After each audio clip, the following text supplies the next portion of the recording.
It looks like your head's going to get kicked, David. All right. And get punched by Johnny. Sweep the neck.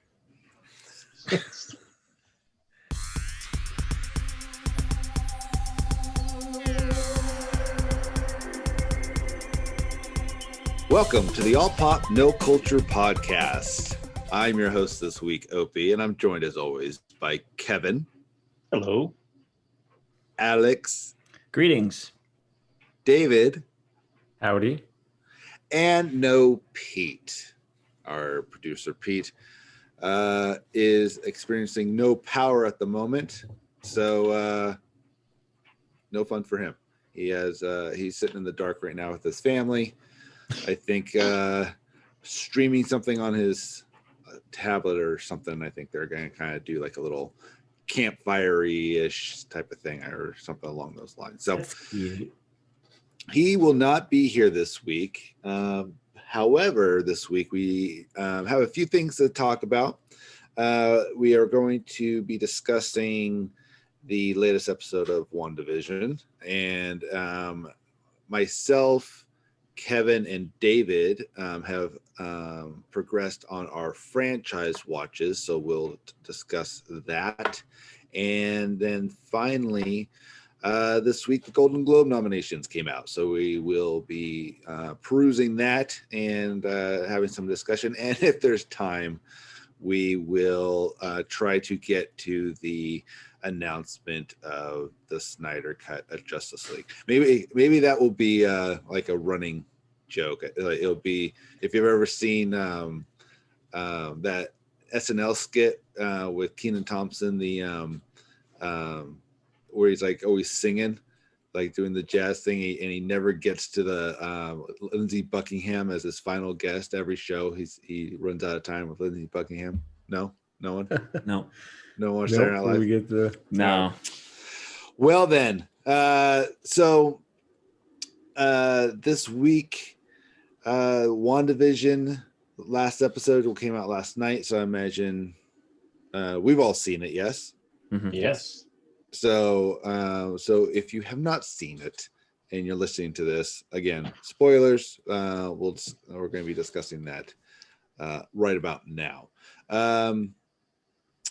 I think so far, I would say it's my favorite episode, but I'm enjoying the show more than I have been up till the last episode. So like I'm still enjoying the progression and the more of the meat of the story of what's actually going on, and not just,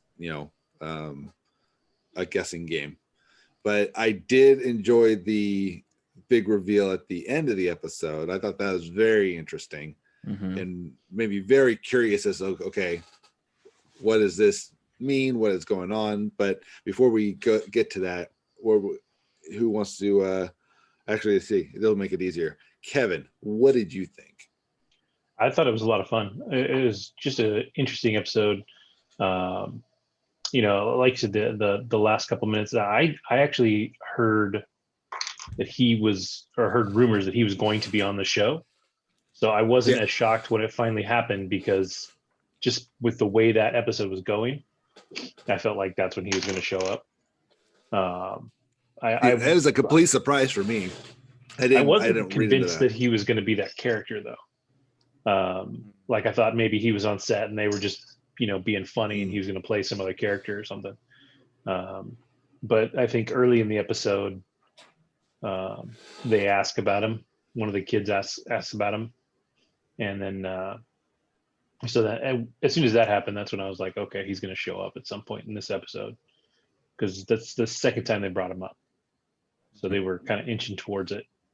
But I thought what was really cool is they kind of got into how she's doing what she's doing. Like everything is real, right? Everything is converted from whatever it was. So like Monica Rambeau's outfit was actually made out of Kevlar, so it was bulletproof. And then, but the one thing that's interesting that I haven't seen a reason for yet, so I'm waiting to see, is the kids, because they didn't exist in the town before she took over. And it seems like it's all on her. like the way she came out and faced off with the sword agents. It seems like she's the one that's really kind of running the show. Although when she's back inside, it seems less the case. She does seem a little confused by everything sometimes. Mm-hmm. So, yeah. I don't know. I kind of got the impression that she's a participant, but I don't think that she's like running the whole thing. Especially like they have the whole scene where they're discussing her power levels and all of that stuff, and they basically conclude she would have had to have jumped up astronomically to be able to handle all of that at once. Mm-hmm. There's been a whole bunch of theories. I don't know if we want to go into any of that stuff. Well, well, a lot of them come out of the comic books, right? Because they're with her kids being involved. It kind of swirls a few different things together too. Because there's a character that in the comics, Mephisto, who's basically the devil, right? She made a deal with the devil to get her kids. But I don't know if I've seen anything that makes me feel like he even exists in the MCU. So I don't know. The one I've been hearing about is Agatha Harkness, who I guess apparently was a witch in the original Salem witch trials, and she survived that and is still alive today and practicing. She's like super old.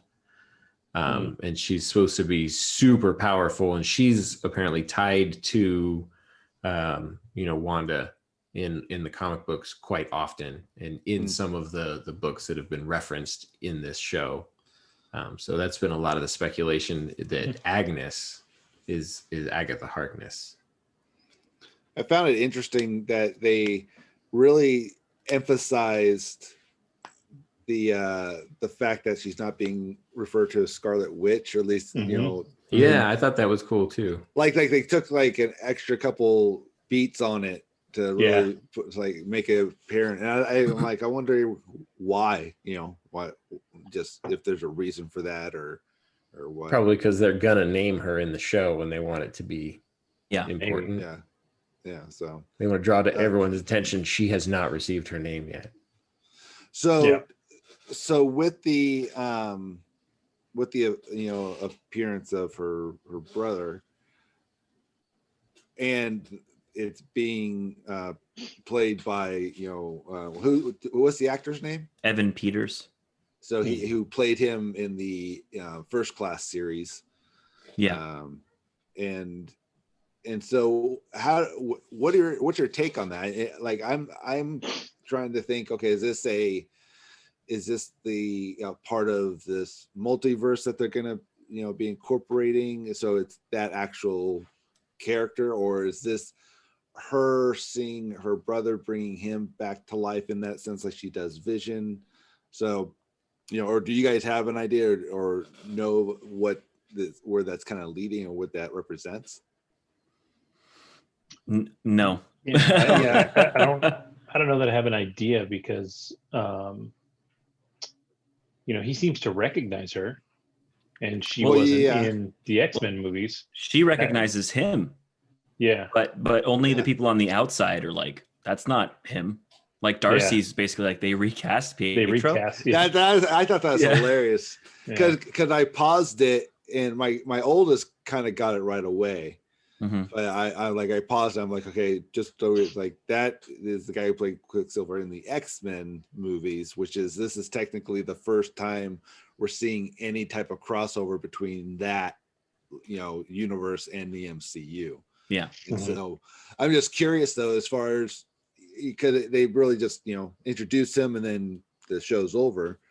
But so I'm curious to find out who is that really? Is that I don't know. I'm interested to see where they take it. I thought that was a pretty cool crossover. In theory, everybody that's in there is in there. Like, that's essentially what they've established. Like, and they are the same person that they are when they're not in there. Like, they found everybody's driver's licenses and they're saying like, oh, this person is this person. Right. And well, what about Vision? Well, again, she stole his parts essentially and brought him in there with her. That scene I thought was interesting. I was surprised that it didn't go a little darker when she went to get his body, and you see him just like torn apart. Yeah, like they took him apart, and I was like, oof. Like I feel like she'd be like way more angry than she was in that scene. If that's even her, right? Exactly. There's something going on behind the scenes, obviously. Like Wanda's not a villain, Yeah. but it's possible that they're making her into one. That's another thing. Mhm. Like as much as that would maybe alienate some fans, she's confirmed for Doctor Strange, but maybe she's the villain in Doctor Strange. We don't know. Yeah. Or maybe the this- whole point of that movie is to bring her back from wherever she ends up, right? Like maybe she goes batshit Yeah. crazy. Well, that's the multiverse. Like they already Yeah. established his movie's called the Multiverse of Madness. Mhm. So maybe this is some sort of temporal opening to the multiverse. Mm. And through the course of this show, by the end, maybe she gets trapped in there or something, and Strange has to like get her out. Or it's too early to say. Obviously, we still have quite a few episodes to go, and we don't know what the plot of this Doctor Strange movie is at all. But they're obviously dealing with that, and they proved it because Evan Peters as Quicksilver is not a thing in our MCU. Yeah. So, Well, it is now.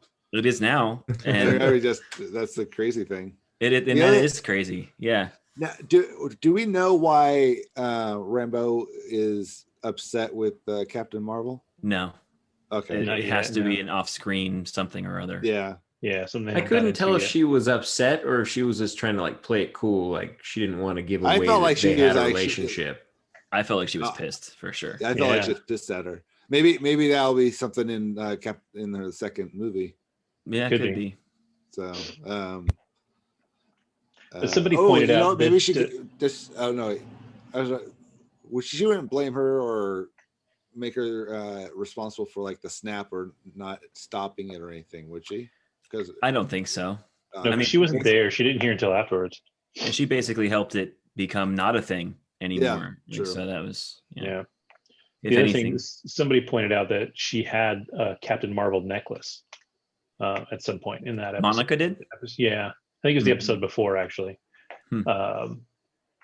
So she's probably whatever it is isn't so bad that it's like the worst thing ever, but she's also Maybe she called her for help with the situation with Wanda and Marvel refused or something like that. I mean, the only person who really can go toe to toe with Wanda is probably Captain Marvel because they're basically Mhm. walking Infinity Stones. Yep. So maybe she called her for help and Marvel was like, nah, dog, I'm a million light years away doing shit or whatever. Who knows? yeah, I'm saving other people. it wasn't her Rambo that was saying that she could have taken on Thanos by herself. Mm-hmm. Yeah, Yeah, if she you would've hadn't killed ordered him. the The yeah, Blitz. she's gonna Yeah. Yeah, she's like, she would have killed Thanos if he didn't order the Blitz. I was Yeah. like, she would have. That's true. She was I ripping him in just half. like that they made a point of that too. It just was super interesting. fan servicey though. Yeah, Like, exactly. That's what I thought. I was like, I've never heard this argument anywhere outside of like talking to my friend. So that's totally like weird. on Facebook or in forums. Yeah, or whatever. exactly. Yeah. So that was funny. Well, it's funny that they know that though, because it's not like there was camera crews there, right? Like that fight went down, nobody would have seen it, so they would have got that information second. Yeah. The other thing too that I like about the show so far, especially now that it's got going, is I'm having a lot of fun with Kat Dennings' character. Mhm. I just think she's hilarious, and it's interesting because she's not going to be in the next Thor movie again. So she's been left out of the last two, but I was thinking about it, and there's so many funny people that they don't necessarily need her in it, because she, especially in the first one, like she was the comic relief, right? Mhm. But now And you've the got second one. yeah, and in the third and fourth one, they were just so funny, and you know, in the fourth one, The fourth you're one was still gonna funny? have. Well, the fourth one's going to have Chris Pratt, and it's going to So you have got an early screening? Yeah. no, but you know, No, you've got he- all he these doesn't. people that are already I funny. know.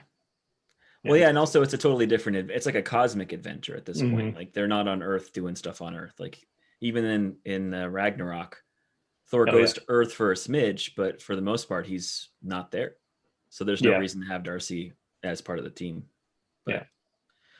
a lot of people are wanting. I don't know if it's ever going to be a thing, but they're like, make a buddy cop show with Darcy and Wu or whatever his name Yeah. is. And I'm Yeah, like, they're I'd, awesome. I'd watch that. They're hell yeah, I super would. fun together. Well, given Both those given- actors have been like, yeah, we do it. Yeah. Please, Yeah, make it happen. she basically said anytime Marvel calls, she's in. Whatever Yeah. it is, she's in. I have a feeling that like those type of characters, the way they're setting them up with with interlocked in with this different storylines, is you'll probably see them show up in everything. Mhm. Other shows, maybe a cameo in a movie, but like they'll just be that character that is like the link between all these other. The new with the agent of Shield. What was that guy Coulson? from the? Yeah, Mhm. Coulson. Well, in line with that, I'm wondering if they're setting up Monica as sort of the new Nick Fury, because I feel like Well, because that guy sucks. So that guy's gonna. he's gonna die for sure. Yeah, something's gonna happen. To him. Yeah, he's a dick, and he's for sure gonna get Wanda's gonna do something to him, or someone's gonna do something to him, because he basically tried to shoot her when he sent in the drone. He's like, take the shot, and then she came out and was just like, mm-mm. Yeah, she's like, no, sir. But That that's was what made me. so- That one actually bothered me a little bit, because just before that, they had a conversation about how she almost killed Thanos, right? And then he's Yeah. like, "Oh, I'm going to get her with a missile and a drone." It's like, what? In theory, she's still a human. Like, he could shoot her and she might die. I don't think that she is immune to barely. If she obviously like gets her magic Yeah. hands up first and blocks it, that's a different story. But if you get her off guard, in theory, she might just go down as quick as anyone else. Yeah. But yeah, I don't see that guy along for this world. I feel like he's Yeah. sort of the impromptu villain of this show, Yeah. not the main person pulling the strings, although maybe he is, right? Like, who knows? Right. He's XYZ Marvel character in disguise or something like that. But Yeah, he's just not very likable. He definitely has that like semi-villain vibe to him. That's the character he always plays. yeah, Is it? If you've ever seen him anything else, I have seen him. Like, I saw his face. I was like, I've seen him in Mhm. like You a have dozen seen him. things, but I I can't name a single one. I could tell you one that I know for sure you've seen him in. He was in It's Always Sunny. He's the guy who bought the building next door, came in and said, Oh, "This is on my land." yes. That's right. Yes. Yeah. That is where I saw him. Yeah. Yep.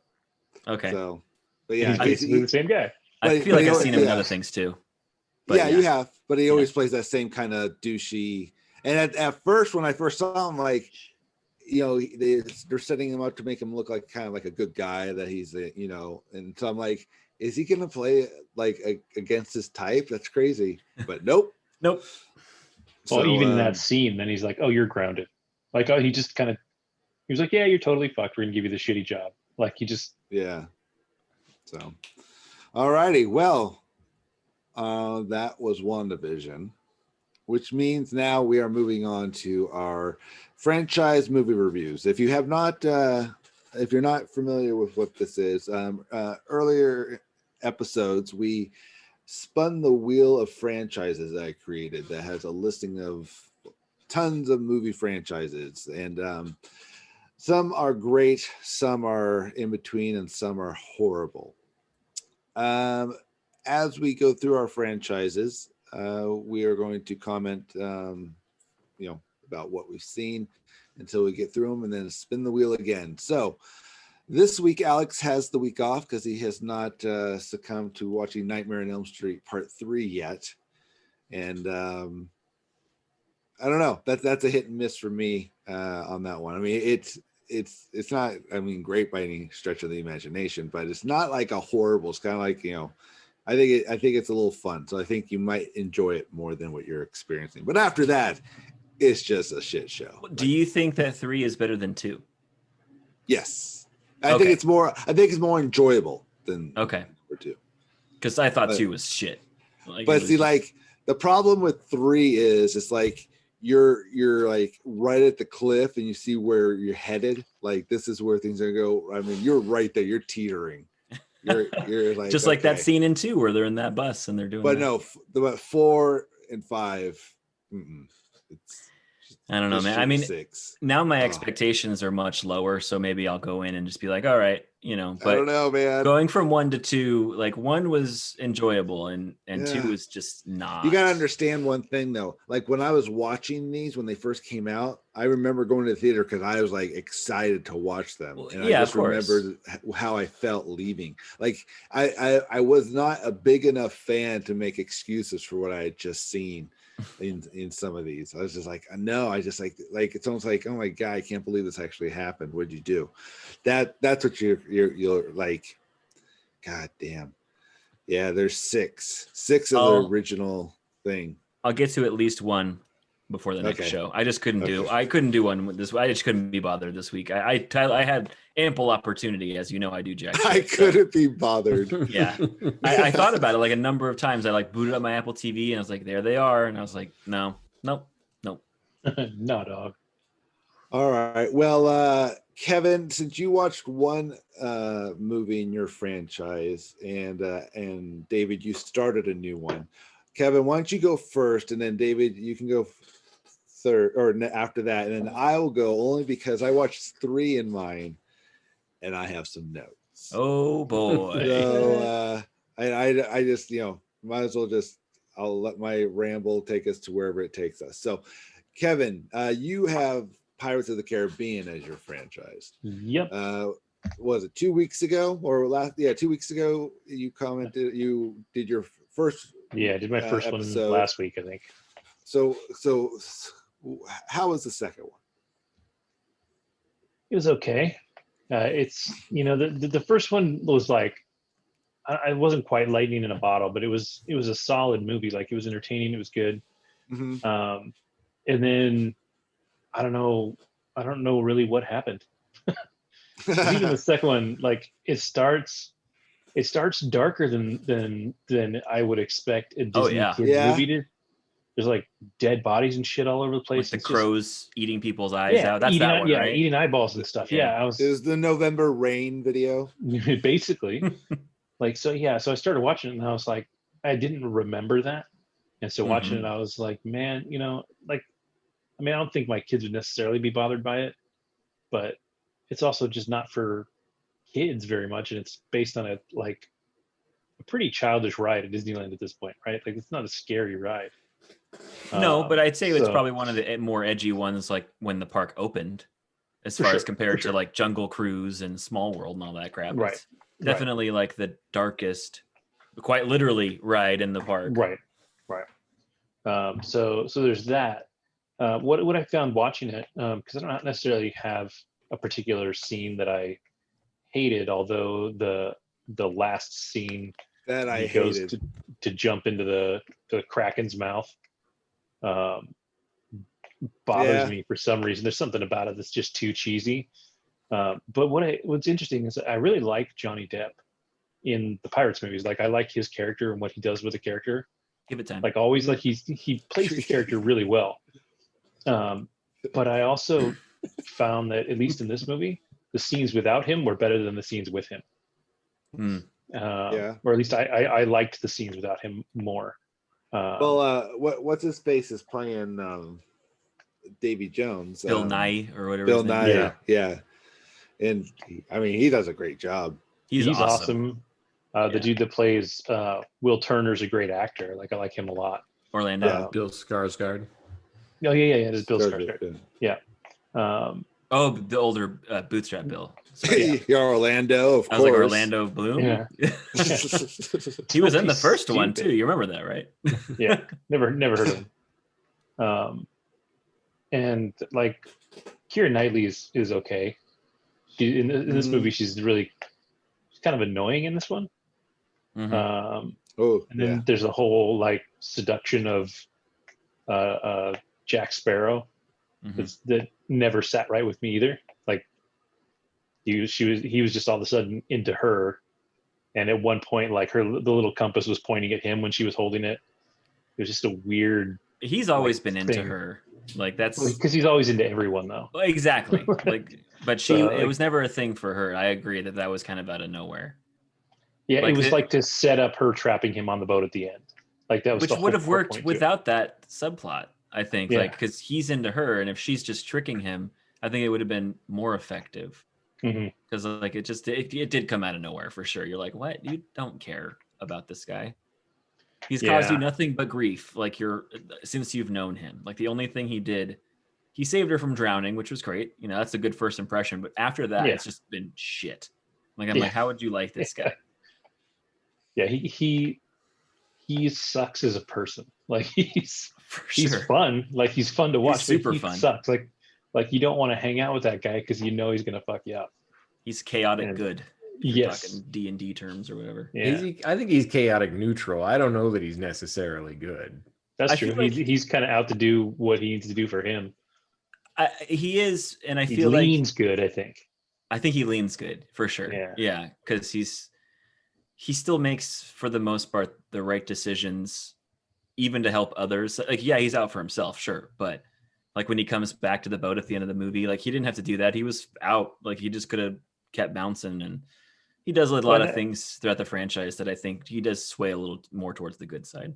Yeah, I think when he makes the right decision, it's always for somebody else. When it's about him, he never makes the right decision.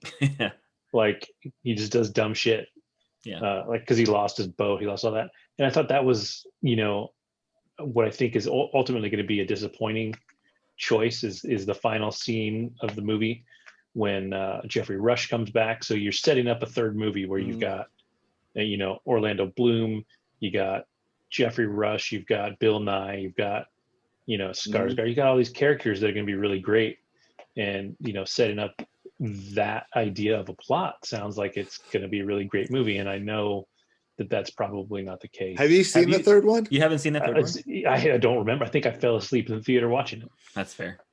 See that now. This is why I told you should have watched 2 and 3. Well, so I watched 2 last night. I watched 2 last night. Oh, okay. So I'm So gonna watch try 3 and like watch tomorrow. 3. Yeah. Watch 3 after the show. Stay up until 5 a.m. your time and watch that movie. I remember I saw 3 when it came out. I remember leaving the theater feeling the same way I felt when I left Spider-Man 3.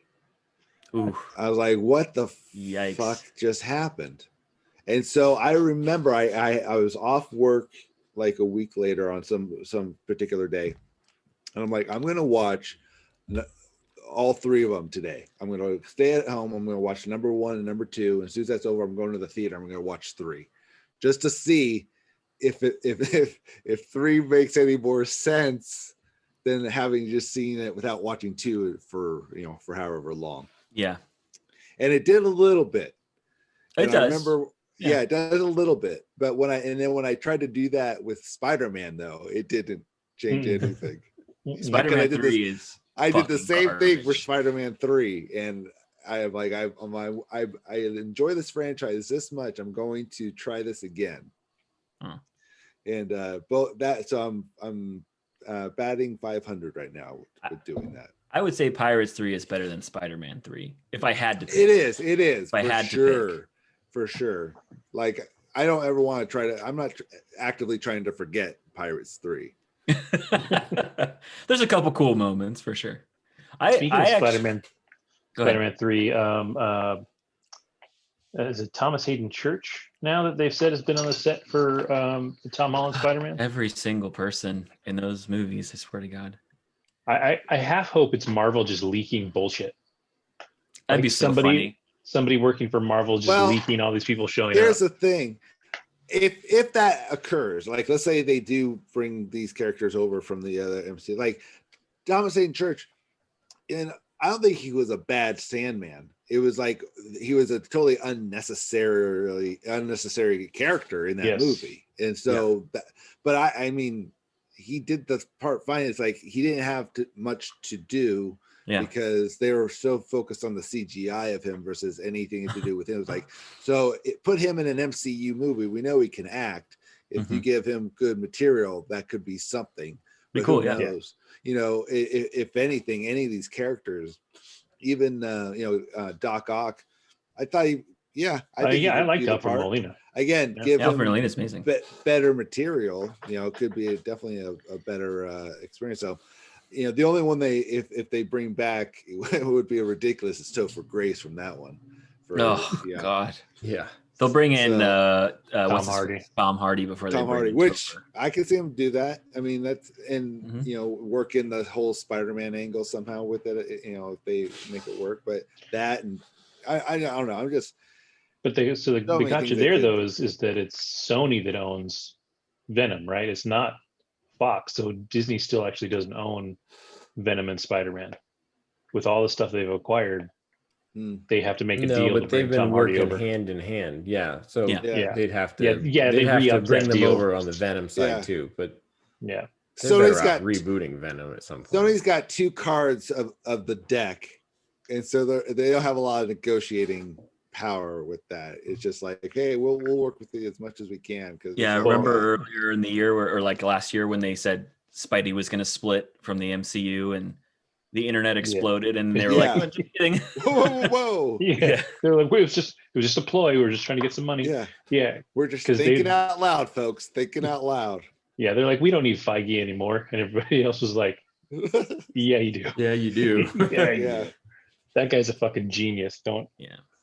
So it's Marvel's one of those things that I like how we've just shifted completely away from Pirates and just straight to Marvel. Like it's Oh yeah, I forgot you're still talking about Pirates. By all means. Anyways, decent. How did we do that? What we started talking about Pirates to Spider-Man 3 to Marvel. Oh, that's right. Perfect. Anyway, so Pirates 3. Yeah, enjoy that. I'm actually very curious to hear your thoughts on it. Yeah. I had a tough time with Pirates 2 when I first saw it, because I, of course, compared it to the first one. It's such a departure from the first one. Yeah, and the first one I think is genuinely a great movie for what it is. Obviously, it's Disney's fun romp with wacky characters. Like, it's exactly what it needs to be, and I think that it is pretty great in all avenues for what it's attempting to do. And the second one, when I first watched it, I didn't like it, and again, it was because I was comparing it to the first so like intently. But then like later when I rewatched it, I actually really liked it a lot more. And now when I watch it, I'm like, yeah, this is fun. Like, it's a good movie. It's definitely different, but it's still really fun in its own right. And I mean, bringing back Barbosa, it's like, that's the cherry on top. He's my favorite character, so I'm like, yeah, great, best ending. Cool. That was a good reveal. Yeah. It was weird to me that the movie wasn't better because it wasn't poorly made. But there's just things in it that just didn't need to be there. Like, there was that whole island scene with the natives. Yeah, when he's the chief. And which is like one throwaway line from the first movie. If you remember, he's talking to the 2 guards on that boat when Elizabeth drops into the water. And they don't even have the conversation in the movie. He's just saying right when she hits, and then they made me their chief. And then she goes, boom, and hits the water. That's literally what that's based off of. Like, it is just a throwaway line. It was like what they did with Rogue One when they talked about the rebel spies taking the Death Star plans. But obviously Rogue One is executed much better. But it's just one like line, and they're like, let's make a movie out of it, basically. Yeah, it's like 20 minutes or 30 minutes of scene that they could have just done without or done slightly differently or something. It's just it turns the wackiness up to 11 for a lot of that stuff. That was the thing about this one, is that the stuff that they tried to do like that was kind of lame. So there was the whole scene when they get the heart and they're sword fighting, and it's like the 3-way sword fight, and she's just like, I'll just be over here, guys, and blah, blah. And it's just like, this is dumb. It was just get the heart and go. From a visual standpoint, it's a spectacle to watch. It's definitely like, this is fun, but also like, this would never happen. Like, the things that they're doing are stupid. I wonder if it's choreographed. Nope. I heard it was all improv. Yeah, it was just, I agree, that whole bit was a little stupid. So, all right. I went into that movie trying to be really excited because my friends were in it, and I watched it, and I was like, okay, that one's pretty good. The third one, there were no rose-covered goggles. That one's a terrible film. Yeah. So, Yeah. And I even told them, I was like, guys, that one's not good. And they were like, no, it is. And, they tried to explain I was like, the movie doesn't really hardly make sense. And, to be fair, Kevin, you To be fair. to be fair,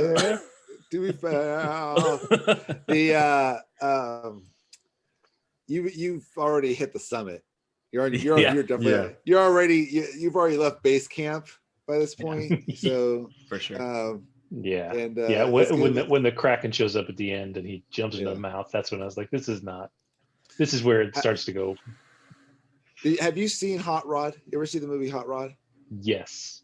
Okay. Do you remember when Andy Samberg's character went out and he was doing that whole dance routine from Footloose?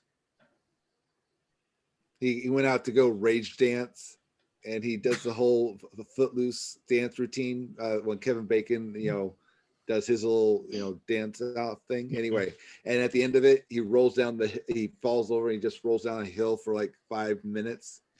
That's where you are right now. Yes.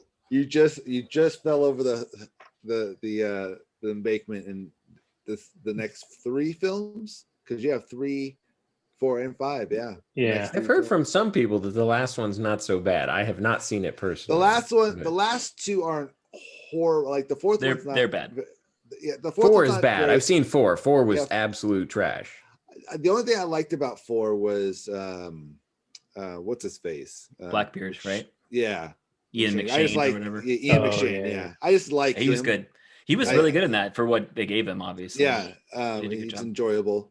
But yeah, there's lots of issues with that. But the last one, I think it was better than I was expecting, because by that point you're not really expecting much. Yeah. So it's okay. I mean, nothing obvious. I don't really remember it that much, and I just watched the series just because my girls wanted to watch it.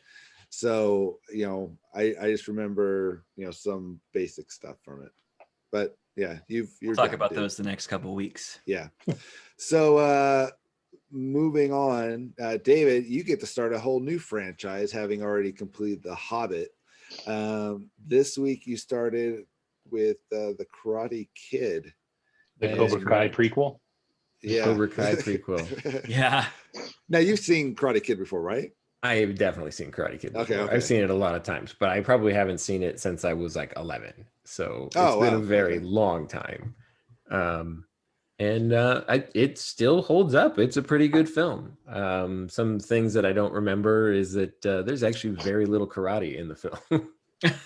Because most of the instruction from Mr. Miyagi is all that, wax the car, paint the fence shit, right? Yeah. And then you get like one brief scene where he actually shows him how those moves worked. And then you get like, a montage of Daniel's son balancing on shit and, see a lot of fishing, karate. a lot of fishing for a karate movie.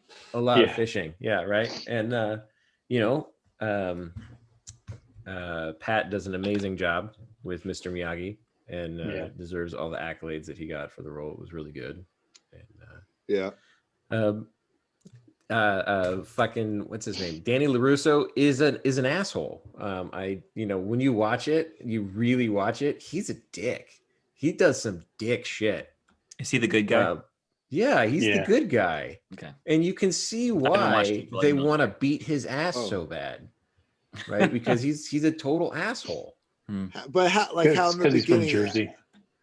How in the beginning? I mean, when everything starts, I mean, yeah, he gets picked on in the beginning, and but then from there he starts like really taking it to them.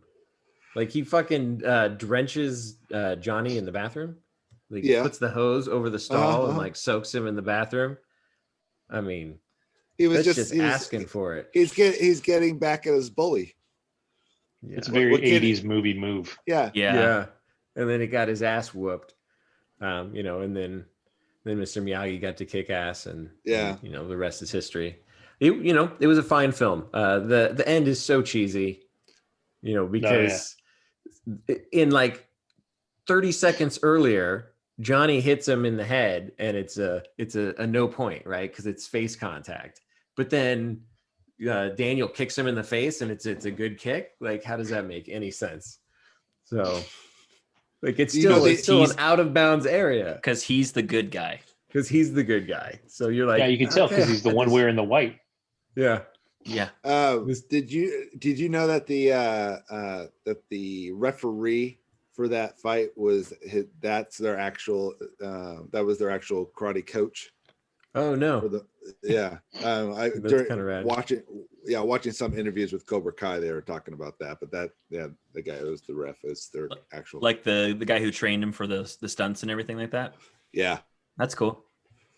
It's always fun when they bring in stuntmen to just to have fun, like cameos. Yeah. Yeah. To have a little. Now that yeah. you've seen The Raid, I don't know if you remember, the guys from The Raid are Kanja Club from episode 7. Yes. Tell that to Kanja Club. I was when they showed up, I was like, time for some ass beating, and then they did nothing. And I was like, really? What the fuck, come dude? Like, on. these are like some of the best martial artists in the world, and they did Oh nothing. yeah. I'm just Oh like, yeah. come on.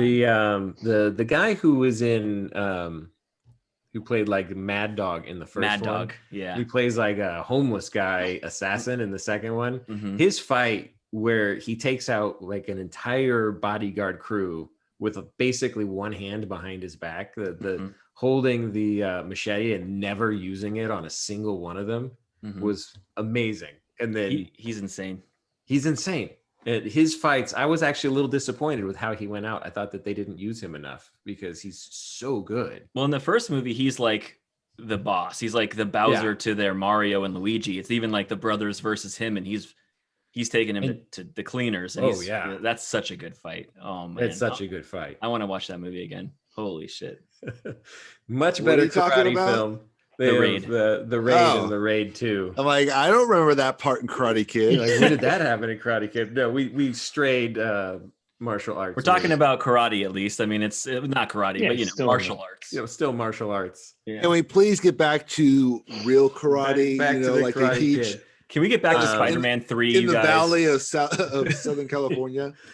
Other observations throughout the entire film, all of the kids like look their age except for Danny LaRusso, who looks like 5 years younger than everybody else. He is minuscule next to the Cobra Kai kids. I know it's supposed to look that way, but it's just so funny. They all look like they're just like chugging beers when they're done. and he's still going home to get permission from mommy. It's a big Yeah. difference in age. How old are they supposed to be? I haven't seen that movie in It's 1,000. high They're all school. supposed to be like 17. They're all Oh, high supposed to be school. like Okay. 16, 17. Well, yeah. he turned 16 in the movie. He has a Turned whole 16 in birthday the movie. scene. Yeah, because he gets Well, I his think driver's license. Yeah, he gets his driver's license. He turns Interesting. 16. I think his love interest is 17. Okay. What's his Johnny is 17. Just the title's a little deceiving when you think like Karate Kid. You'd think he'd be Yeah. younger. Yeah. Like again, I No, haven't no, seen it they're- in so long that I forgot. But Yeah, how many times do they say the word karate in that movie? Because in fucking Cobra a Kai, lot. they say it's a karate dojo, it's a karate this, it's a karate gang. I'm like, fuck, dude, we know the movie's about karate. Just No, I mean every time like Mr. Miyagi's like in karate. Like it's like every sentence and but see if he says it, it's cool. yeah. It's fucking it's That's Pat true. Morita, it's Mr. Miyagi. He can say karate all day. I'll be like, dope. It's Well, when yeah, like there's all the difference people then. outside, when Yeah. like it's the fucking council members, they're karate gangs and the karate dojos. Shut Karate. up. Yeah, I don't remember movies 2 or 3 at all, other than whatever I Oh. glimpsed in Cobra Kai. So Oh, it's going to be interesting. I remember Yeah. not Also, hating I part was two. I was digging around on Vudu, and they don't even carry the Hillary Swank Jaden version. Smith. Yeah, no, they had the Jaden Oh. Smith one. They didn't have Hillary Swank, so I'm gonna have to. I just dig saw that one out of actually. somewhere. you could just rent it on iTunes. I know Did it make that. this man pay money to watch this movie? Oh man. I'll find No, it I'm somewhere. just saying. I'm providing an option. Yeah, But yeah, there's I don't know where you're gonna find that, but that one, man. If you've never seen it, I saw it. I don't remember disliking it, so I'm curious. yeah, I was am a kid, too. though, right when I saw it. So I was excited to look at a girl instead of a boy. What was in that? the- Oh, my Siri popped on. So Opie's starting to see ghosts, guys. No, Seriously. What was that? Suddenly he just This- disappears. Yeah. No, Screen my goes black. Yeah. the Siri on my computer popped up for some reason. There she fucking is again. Well, you Keyboard? said Siri that time, so that makes sense. All right. So yeah, again, Karate Kid. We just rewatched the first one not long ago, and I remember like I don't know, I still like it, but I start seeing more problems with it as I get older. Oh, it's a good movie, and we were making jokes while we were watching it, pointing out the stupid shit that they did, Yeah. because there was definite stupid shit in it throughout the entire film. But it was enjoyable. So Yeah. Cool. I guess that brings me to my epic journey. I have the Terminator series, and I had recently watched Terminator 1 and 2 like a few months ago, but 2 weeks ago I reviewed the first Terminator, and this last week I got ambitious and I watched Terminator 2, Terminator 3, and Terminator Salvation. That last one I had never seen before. The third one I remember I'd seen once before, but did not remember a single thing about it apparently. And then 2 obviously I had seen recently, and I've seen that many times. So the going into 2, having seen the first one not long ago, I appreciated the update to the visual effects. Obviously, there's more money into it.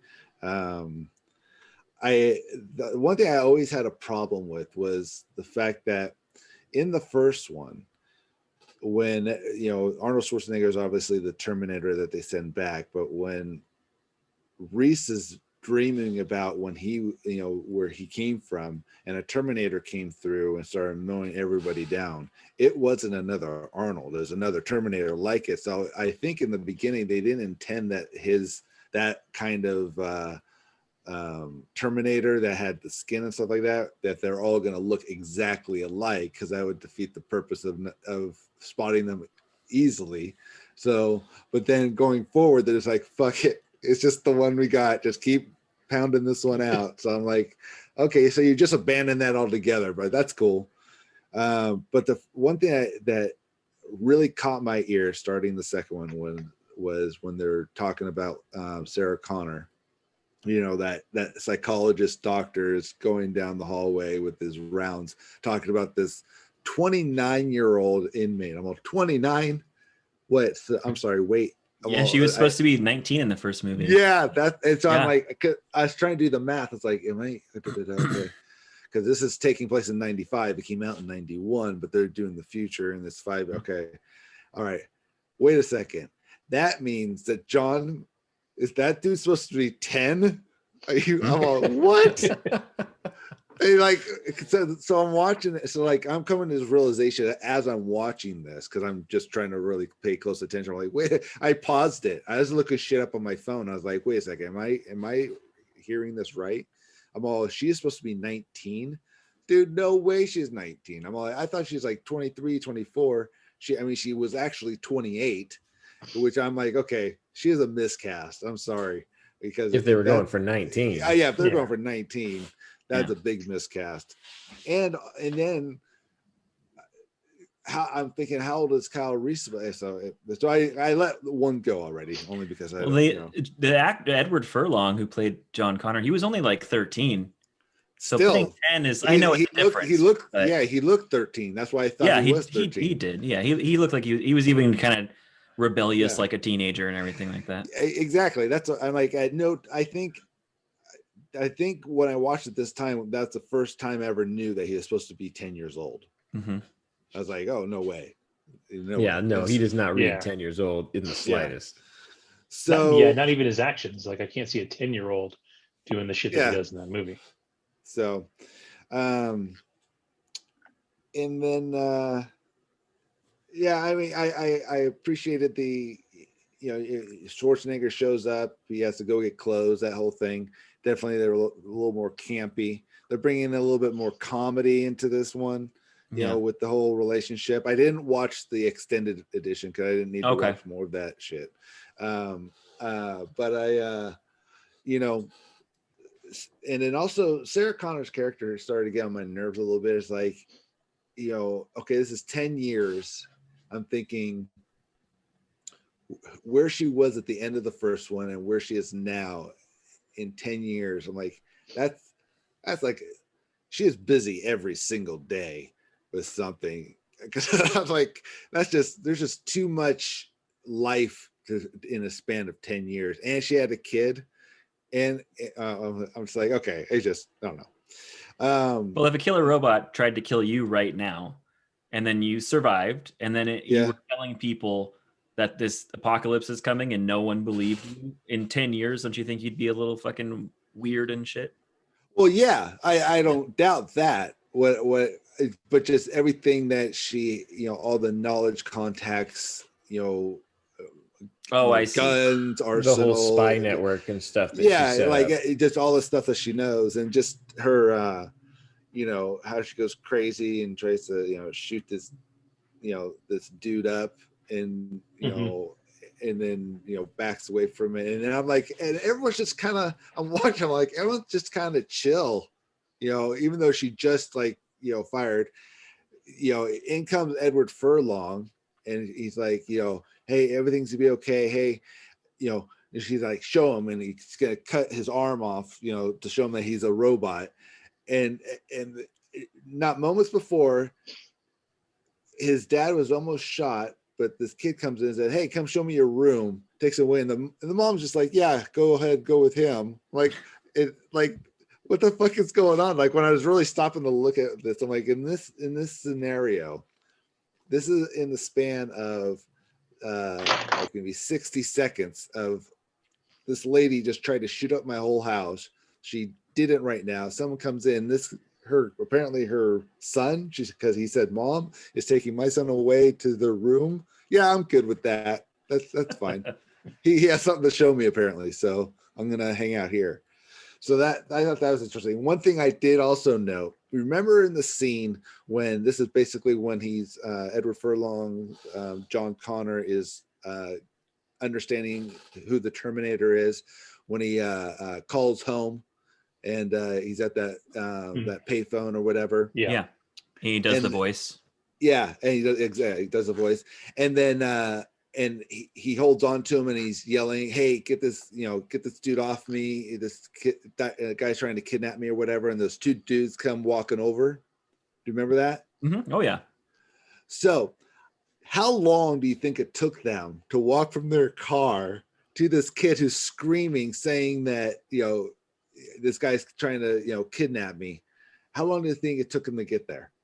Well, it took a while because they had a whole conversation. Yeah, exactly. It took him 41 seconds. I'm like, yeah, he's just strolling over. Oh my God, does anybody, like, did the editor go, dude, I cut as much time out of that as I could? Well, here's the thing. If I were those two guys and I saw that happening, I'd be like, we should help that kid. And then I'd look at Arnold and I'd be like, well, let's talk about this for a second. Let's talk about this. Let's stroll over. We'll head in that direction. Let's game plan. This guy looks like he's going to kill us. Let's game plan a little bit. So they were huddled. They were huddled. But they were big guys. I mean, I know. I just thought that was funny because I'm like, God, it's taking those dudes a long time to get over there, and they're like, what, maybe 30 yards away? It's not like they're going across the parking lot, but I don't know, things like that made me laugh. So, again, they bring out this new Terminator that is virtually unstoppable, but somehow can get stopped. Which only infuriates me going into the third one, because when they bring out that fucking Terminator, which is even Arnold's like, no, she's the shit, man. She's gonna kick my ass every time we meet, but that's not gonna stop me from trying. And oh my God. So if anyone listening, if you've never seen Terminator 3, are we going into it? I have to. I mean, Terminator 2 is what it is. I'm going to be bouncing back to it because this is where it really gets hairy for me. I watched these. I want to say, they may have been a night apart. Yeah, I think it was a night apart. Then I took a break and then I watched Salvation. Okay. That's okay. So that's what. Here's some of the notes I wrote. Yeah, this is when I was watching the third one. So first thing talked about was Sarah Connor, 29 years old in T2, stated by the psychologist. I was like making out the fact check myself. It was stated by a psychologist, making her 19 in T1 and T2. Her tomb has 1959 to 1997, making her 25 in Terminator 1. Oh, I'm sorry, in T3. In Terminator 3, yeah. In Terminator 3, they go to her tomb, right? Yeah. And there's just a little plaque, Sarah Connor, 1959, no month or day, just 1959 to 1997. I'm like, and so I was like, wait, I'm doing the math. I'm like, that would make her 25. So like how this is the same, like this is the continuation of the storyline. You're right. It's just another telling. So, but they're sticking with all that. How do you miss that? How do you miss that? Well, the thing that I can say is that's not her actual grave. It was probably I could buy that. Yeah, I could buy that, but it's still it's like even if it's a dummy grave, you can still make it. You get the dates right. Get the years right. I mean, that's a simple fact. Anyway, and then that's when also went on to John Connor is supposed to be 10 years old, but in 2003, 8 years old, 8 years after T2 took place, John is now 23. So he jumps 5 years as well into T3. So sure. Yeah, I'm like, all right. Yeah, why not? Sure. Yeah, who knows, right? Well, maybe he took those 4 years off his mom because she was a minimum of 29. These movies are about time travel, right? Age inconsistency is the least of the issues with T3. Yeah. Oh, now yes. Here's the thing. Here's a little thing that John says. He says Sarah died in 1997. John says she died of leukemia, was diagnosed while living in Baja, and was given 6 months to live. Now, I thought that was interesting because wasn't Dark Fate the beginning? They were in Baja. Yep, and that's where. I don't know. Did they specify Baja specific? I know they were somewhere in. Yeah, I don't know Mexico, if they specified, but yeah. So it says she lived. So she died of leukemia, diagnosed while living in Baja, and was given 6 months to live. Mm-hmm. But fought for 3 years. So I'm like, okay, T2 took place in 1995 and she died in 1997, but fought cancer for 3 years. That doesn't. In Baja. I'm like, don't worry about it, dude. These are the least of the issues with the movie. These aren't even problems. These aren't even problems. These movies were clearly not made so that you could go break them down. This was not meant to be like time travel. It doesn't make any sense. Time travel. These movies have never made any sense. They're about stupid action and slow pursuit of a giant robot. Okay, and then the other thing I thought was very interesting. Once I was like, Claire Danes, what are you doing? What are you doing in this? What are you doing? Just looking nice. I felt bad. I was like, why?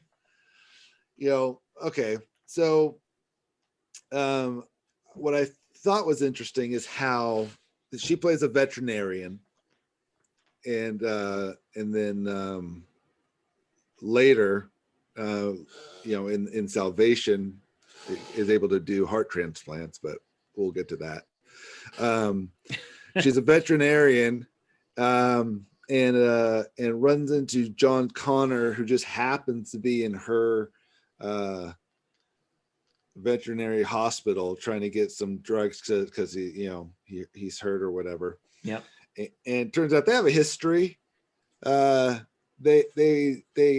hooked up, the day before T2 occurred.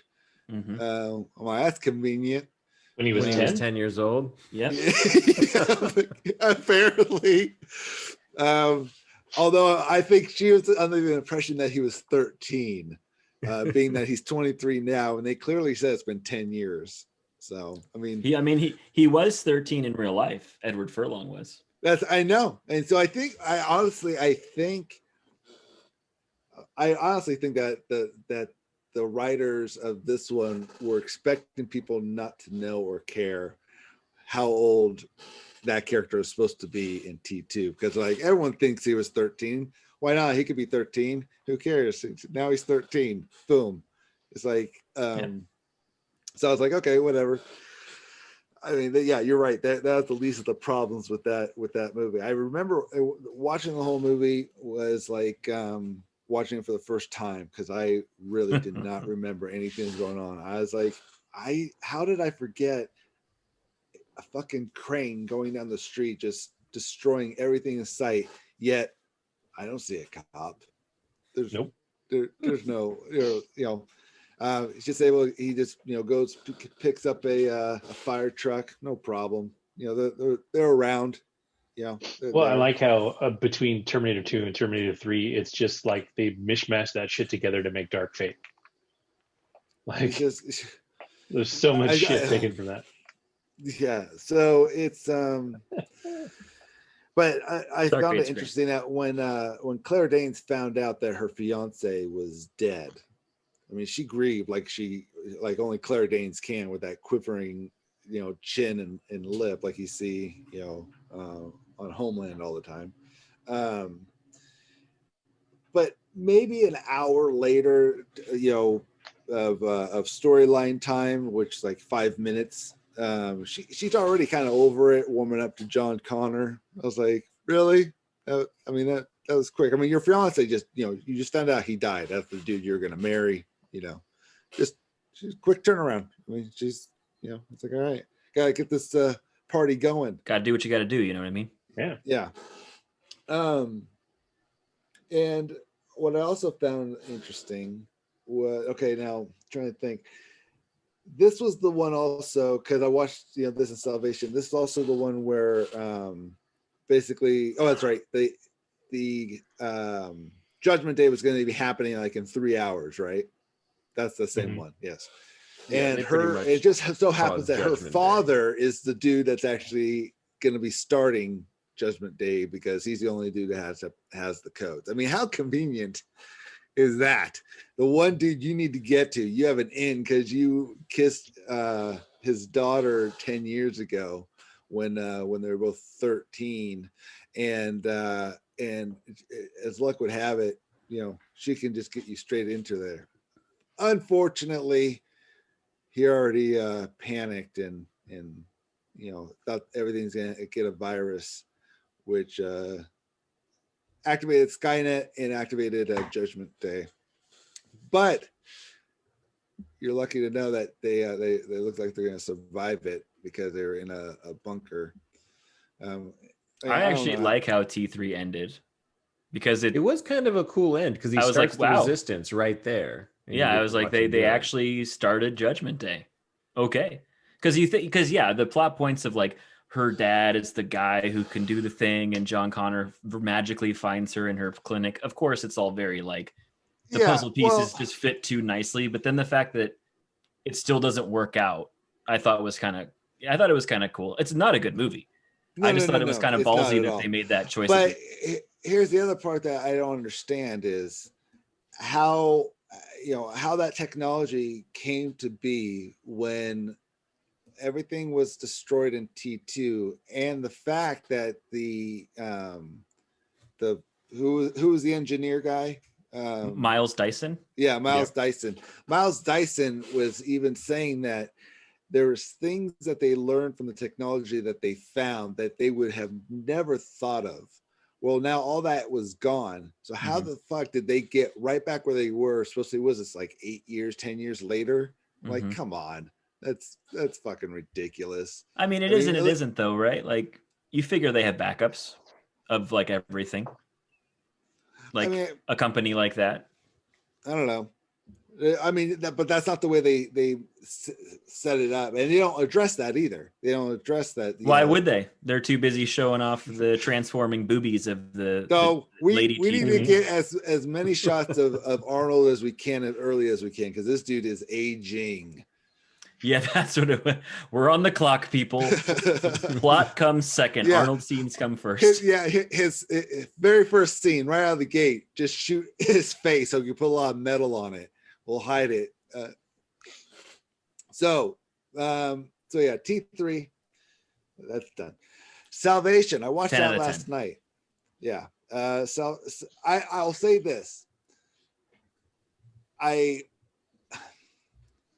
Salvation is it has a lot of problems, but I look at it as a standalone. Is this the one you with know, Christian Bale? Yeah. Yeah. Oh, he's Okay. older John Connor. Yeah. Yeah. And I look at it as a standalone. It kind of is. It kind of is. So with almost like it's loosely based off the story you already know, but it's not necessarily that specific version of it. That's what I try to do, because again, the timeline doesn't really match up with Doesn't this need either. to. So, Who cares? Who cares? So so I kind of just let that go, and I don't understand what Christian Bale was doing with it, because I was like, well, when did he do this? I know he's doing it during Batman time, so maybe he's coming off of that, because I like Christian Bale, but this is horrible. I don't know. And the Sam Worthington, this didn't help his career at all. It was Got an so Avatar. stupid. Exactly. That's all he has. That and Avatar. Yeah. You have the female pilot that conveniently gets stuck in some wires, that once she gets cut down, immediately befriends Sam Worthington's character when they're in an apocalyptic world where you can't necessarily trust people at their word. But she's like, no, come on over. You want to meet the head of the resistance. That's the dude you want to meet. It's like, who the fuck are you bringing to the head of your resistance? I was like, oh my God, this is ridiculous. And then you know what? I should have known what I was getting into when I saw in the cast listing, which surprisingly had quite a few names in it. But the only name I really needed to see was Michael Ironsides.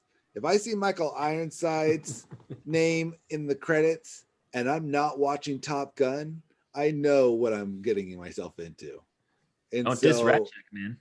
Oh, it did not disappoint. I'm like, oh, it's Michael Ironsides playing Michael Ironsides. Yep. Perfect. Rat Check's Roughnecks. Yeah, he probably shot all his scenes in the matter of 3 hours, because they all took place in the exact same location, and it was always basically cutaways because it's over the radio.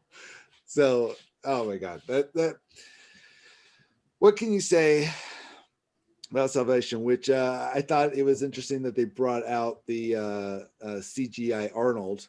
Yeah, I was like, that's an interesting one for sure. Yeah, I'm like, oh, and naked. Yeah. Sure, why not? Bring him on out naked. The thing I don't understand is, like, why bring Sam Worthington's character into play? I'm like, so you're a, I guess, a hybrid cyborg. You were a human. You died, and Helena Bonham Carter somehow put some of your organs into a metal casing, but you can, if your skin gets blown off, just come on back, we'll refit you. It's like all this technology existed at the time of the T-101 or whatever, and that's what they sent back. It's like, what about this other dude who could totally pass? And It's like you harvested. He's not the only one, probably. I think I was wondering if this movie was successful, if they had a sequel already lined up for it, which would have expanded that character or maybe that storyline or something. But I can see why they didn't do it. But I don't know. Is this the last one before Genesis? Yeah, Genesis is next, and I can't wait for that. I can't that'd wait. be fun. You said So I something haven't earlier. seen Genesis. Is it? It's Don't just totally ever. different because this is as far as I've made it. I've made it this far. Really? Fuck. It literally. Because I You think already it can- seen Dark Fate. I already You seen think- Dark Fate, and I know Alex, you like Dark Fate. I defend it. We saw it together. I defend it because it just is merely the third best Terminator movie.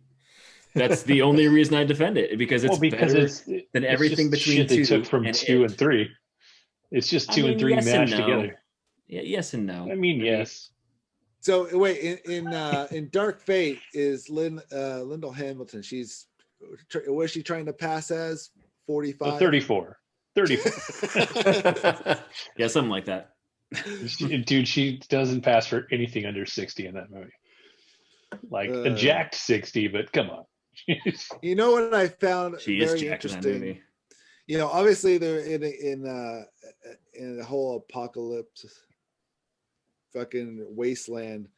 I found it very interesting how convenient it was for, anything that moved was shot by robots, and they had all these new robot kind of things like robot leeches and eels, and these ships that could launch these robot cycles that look like Tron. It's like you have all this technology and you can't kill these like 3 fucking guys walking across the desert. Are you fucking kidding me?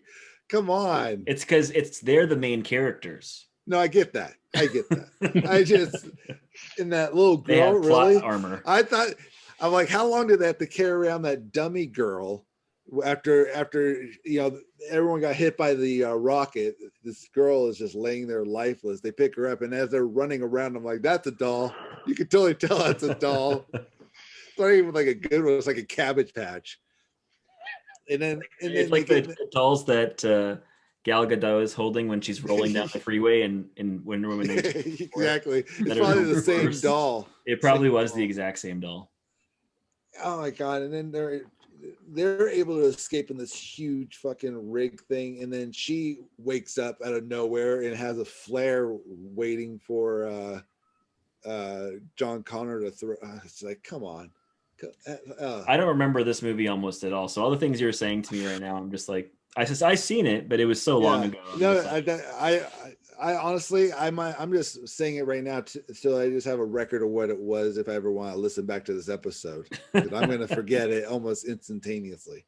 It's just, especially if Genesis, I'm going to have to kind of oh man, wipe my memory and get ready for that one. Clench your butthole for that one, friend.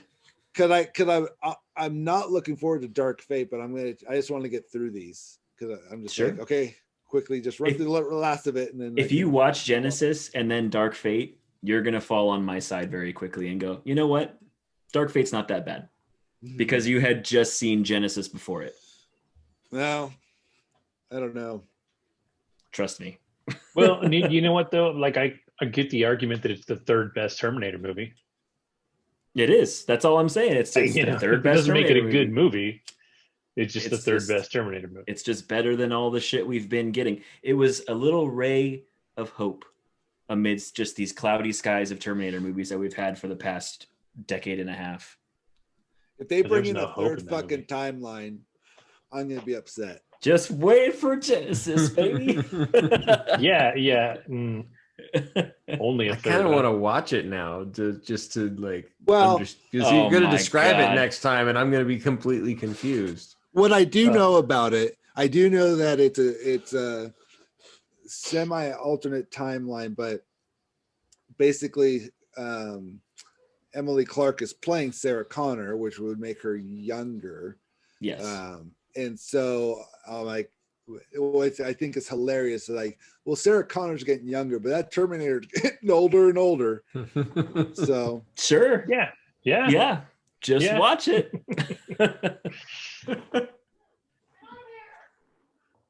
So my expectations are low, and I'll be sure to lower them further. I'll definitely, what I'll do is I'll have my notepad ready.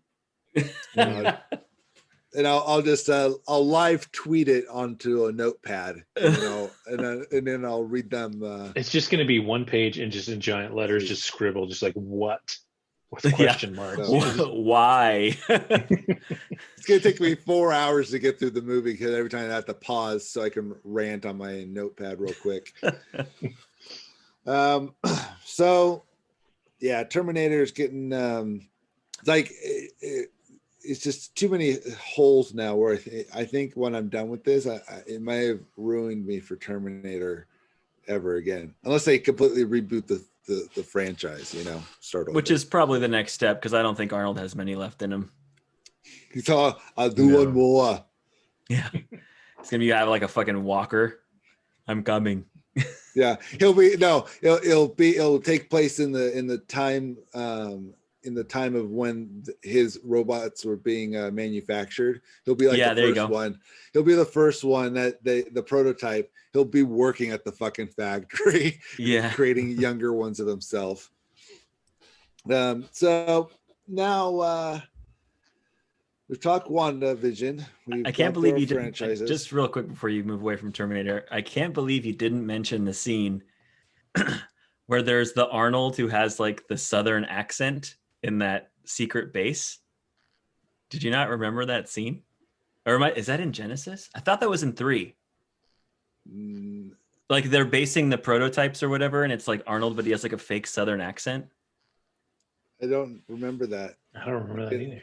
That might be Genesis. I could have swore that was. What I thought was not Dark Fate. Okay, what I think maybe it is Genesis. Then I could have sworn. The third one, when he shows up, he immediately goes into the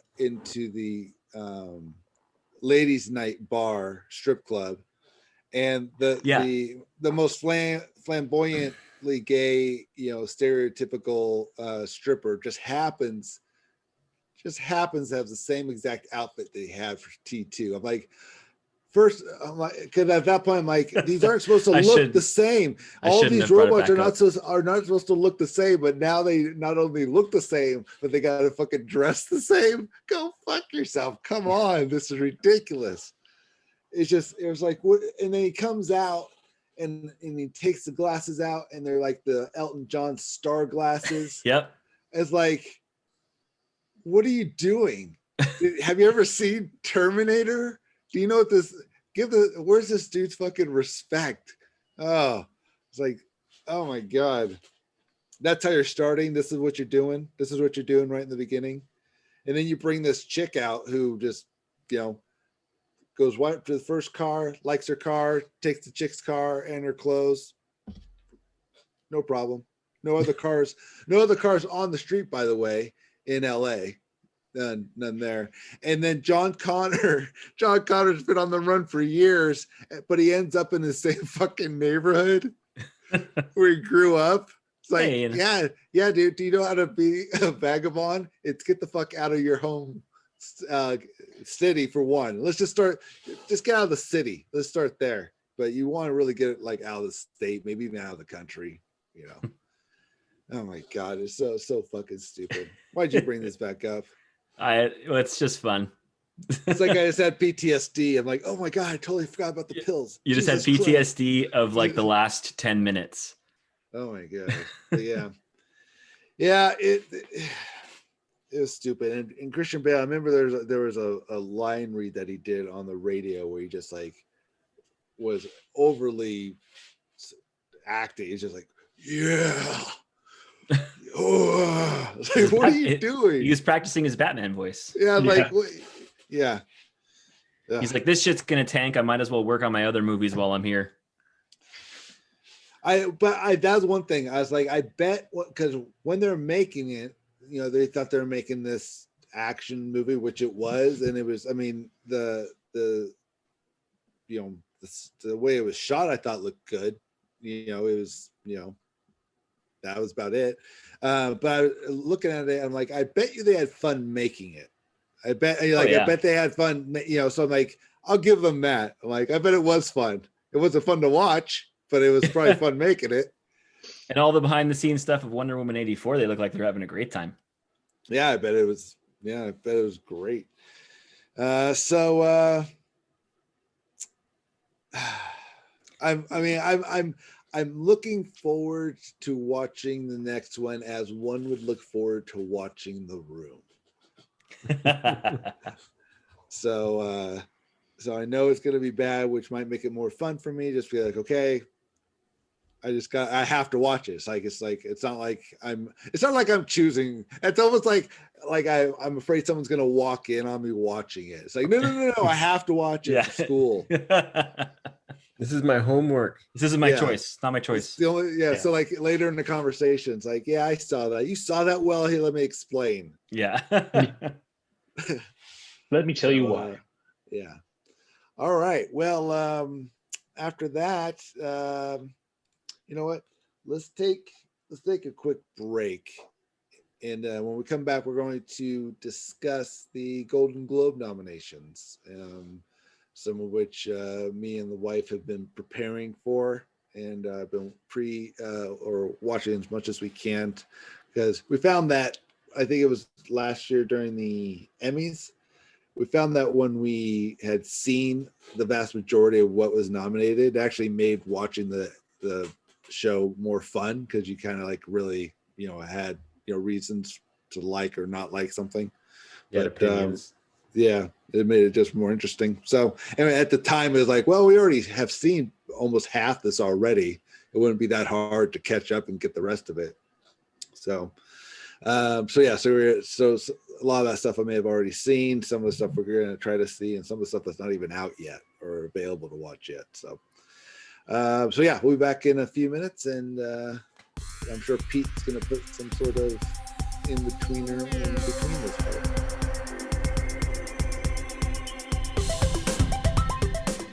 Hello, everyone. Thanks for listening. This is the All Pop No Culture podcast that you've been listening to. I don't know what's so funny, Peter. This is super serious. Can you calm down, please? Yeah. Thank you.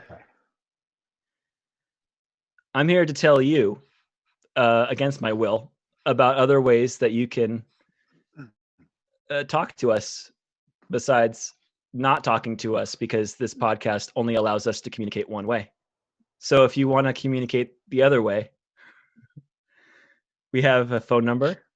It's 925-400-8447. So go ahead and call us on that. Can they call on that? Yeah. Okay. And leave a voicemail. And that, yeah, because we're not going to answer for sure. Yeah, but we'll use it on air. Yeah, for sure. We also have a Gmail account, because we're basic as fuck. It's allpopnoculturepod@gmail.com. We also have a website, which is allpopnoculture.com.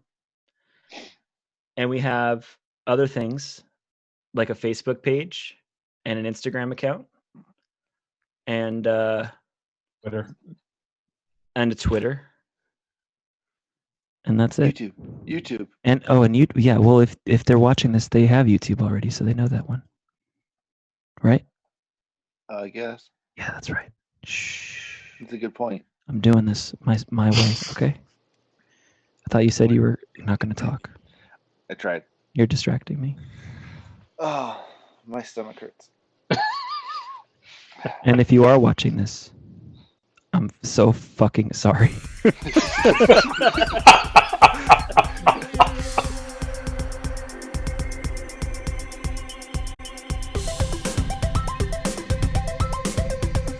All right, so I guess we're back, and we are going to be discussing the Golden Globe nominations. Every single category, every single Oh no! We can read through the big stuff. So the Golden Globes, the real unique aspect of the Golden Globes is that it encompasses both television and film. So it kind of brings together an interesting mix. The ceremony, if you've never seen it in the past, this year obviously will be different with the social distancing. But in the past, it was usually one of the more fun award shows to watch because the people there are it's a more casual atmosphere. They're drinking, they're having dinner, so people get kind of loose. And like I said, it's a mixture of television and movie celebrities, and they don't have, and it's kind of, the categories are kind of repetitive, just in the sense of best actor for a drama and a movie, and then one for a television, that kind of thing. So, but anywho, the Golden Globes, I guess, don't they consider that like this is the launch of the award season? Is this the first big show of the award season? I think there are other shows, but I think this one's the Oscar predictor. I think is what. Well, I thought famous the for. SAG Award nominations were also announced, and I'd heard that those usually are the better predictions for Oscar, which I don't know, but I'd heard that. So I don't think the average viewer though watches the SAG Awards or pays attention to what those. They may be a truer predictor, but I think this is the more layman predictor. You're telling me that the vast majority of our listeners don't have a SAG party? I'm pretty sure. Get the fuck out of here. I think David was the only listener before he joined, so that's right. your answer. I did convince my friend Rodrigo to listen in my stead. So I found us a new listener. We got a new listener. Awesome. Yeah. Still got one. So, all right. Shout out to our new listener, Rodrigo. The pyramid scheme is working. And if he gets two people to listen, yeah, we can move from there. One of the weird things for me for the Golden Globes is they break the Best Picture category into drama, and then another one that is like comedy musical. Yeah, comedy. Yeah, which is so weird that they do those as one thing. It is it's weird. Like if you're gonna break it up, give those their own category too. It's just like, which was funny a few years ago when The Martian, starring Matt Damon, was nominated. The movie was nominated as a comedy musical, not a drama. Yeah. Exactly. And even Ricky Gervais, who was hosting that year, even like laughed when he's like, that hilarious his famous The Martian. His famous Ricky Gervais laugh. Oh, so funny. It looks like this year is going to be Amy Poehler and Tina Fey. Yeah, they've done it in the past from different locations.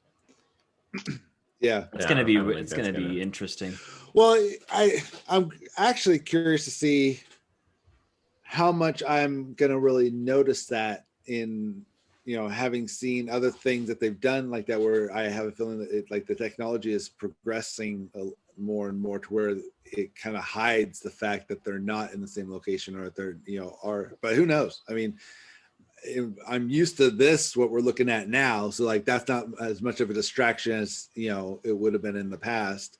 And so it'll be interesting to see how they make this entertaining. That's part of the reason I want to watch it, is just to see what do they do, because when Jimmy Kimmel hosted the Emmys, that was entertaining. It was funny. They really kept it moving, and so it's kind of like a dry run, but we'll see. Well, if you think about it, working with a whole bunch of cameras and cutting between them is what an awards show is, right? But now the cameras are just around the world as opposed to in one room. It doesn't really change the function of the technology. So these producers are used to this, right? So this is kind of their bag. I feel like award shows are the best use of this current technology because it's very similar to what they were already doing. So I feel like they'll probably translate fairly well. The one thing that was that you found out during the Emmy Awards and how they did this is, each of these nominated people had these camera crews, in their location of wherever they were being, held up, whether it be their house or if they have their own cluster or whatever they're doing. Well, if you're nominated, then if you won, they had your award there with them. And so it says everyone doesn't know who's going to win. They don't know if someone is standing behind something with their award to pop out. It's just like, what does that feel like? Like, is there somebody here in my house right now that has my fucking Emmy or not? It's like a Schrodinger's curtain. Like, Yeah, I just, I like, Here you go. They didn't really emphasize it, but it's Fucking like drops it's down something the where chimney.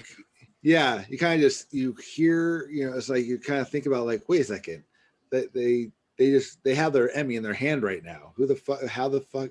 They just like, just in case it's like, okay.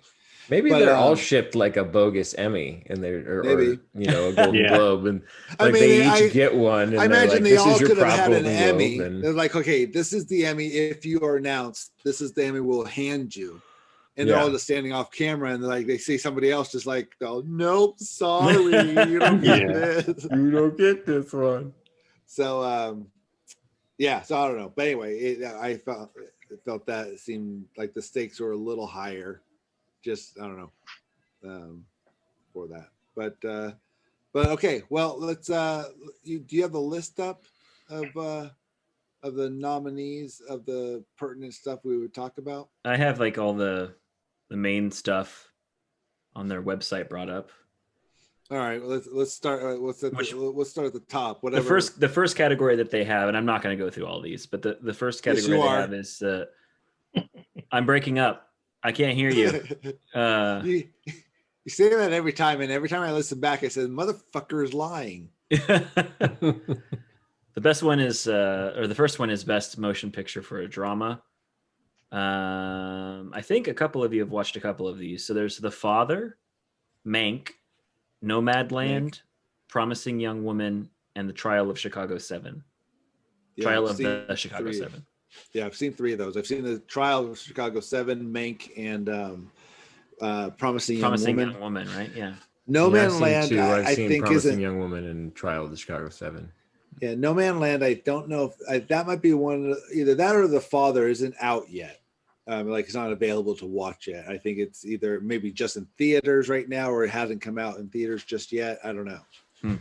I think it probably did its theater run, which is only going to be like a weekend, in a theater in Spokane or something. Yeah. that no one's going to go to. They're just doing it to meet it. I heard on a different podcast someone talking about Nomadland. There's other podcasts? There are. And they had What the watched it on a screener. Like that's how they'd gotten it. So I think it's Nomadland. When do we start not getting really out. screeners? We This is have to get this bullshit. first. It's so yeah, we're gonna keep building that listener base, Ugh. and then the screeners. Like I don't get it. We're the only ad-free podcast out there. You'd think people would want to Yeah. invest. It's like yeah. All we do is tell finally people how to no make ads. All we do Yeah. is tell people how to make DC movies better. Like we should That's be right. getting these screeners. If DC should be yeah. sending us money. That's right. Yeah, DC They really need to should. be Money. listening. Yeah, we're free marketing for their shit films. Free And we're a marketing. free think farm, little think tank for them. Coming Yeah. up with better ideas on a regular basis. But I still want to see Mank. That one looked good. I don't know anything about The Father. Does anyone know? Has anyone heard anything about that one? No, I do not. That's not that one. Mank was. I don't know. I don't know if it was because I watched it on Sunday morning or I was hard to follow. I mean, there are things I thought were really well done. I really liked the way it was shot. I mean, that was very interesting. Very. You'll probably really appreciate that, David, in terms of the cinematography and the stylized way of doing it. It wasn't a bad film. It was just. I don't know. It's not one I know I would think I'd watch again. It definitely looked like one I'm like, yeah, that'll probably be nominated. It'll be one of those ones that you either like really got it and really liked it, or you just like no. But There's I many a like film that falls into that category. That Yeah, I, know, well, I was yeah, like, but isn't that was a every film ever beautifully made? made film. I love that film, but I did not like that film. yeah. Well, no, like it's more like I didn't like it, but I appreciate some of the elements about it. You know, it wasn't like a complete like, oh, piece of shit film. It was horrible. It's like, no, I didn't like it. I can see this would be one of the ones like I can see why someone would, I guess, but I'm not that motherfucker. So Damn. yeah, I mean, it's about the guy writing Citizen Kane. Yeah. So That So wasn't next- from what I remember, which I haven't seen, but I understand it's not a cheery film. Next category is best performance by an actress in a drama. You have Viola Davis for Ma Rainey's Black Bottom, So, Andra Day for United States versus Billie Holiday, Vanessa Kirby for Pieces of a Woman, Frances McDormand for Nomadland, and Carey Mulligan for Promising Young Woman. yeah, I've seen 3 of those. So, no, Carey Mulligan, no, not Carey Mulligan, but the who is it for Pieces of a Woman? Vanessa Kirby. Vanessa Kirby, yeah. So she plays on The Crown. She played Princess Margaret for the first 2 seasons. So the sister of the Queen, and it was interesting seeing her in that, and then seeing Pieces of a Woman, and that also was with Shia LaBeouf in that movie. That's Just like, do it. It just it was I don't know. We watched it at the end. I'm like, why did we watch this one? What's supposed to be nominated from this one? What's the buzz? It's like I'm like, guess she could be nominated, but it's like sure enough, it's just So like, you're not singing her praises. no, I like her. I think, and it's just, this was a movie where like, what the fuck was this movie about? Like this is like, if you follow this couple around for 9 months of any particular year, this is the best you got, I guess. I'm like, it's like, there's tragedy that happens, but it's just like, yeah, whatever. It's just like, I don't know. It made no sense. It's like, why was this movie made? So, All right. What were the other ones? I mean, you obviously saw Carey Mulligan. Who was the other one you saw? You said you'd seen 3 of the actresses. no, the first one, the Viola Davis. Ma Rainey's. Yeah, Ma Rainey's. Yeah, that's one where I think Chadwick Boseman, he's nominated for it. I think he'll win.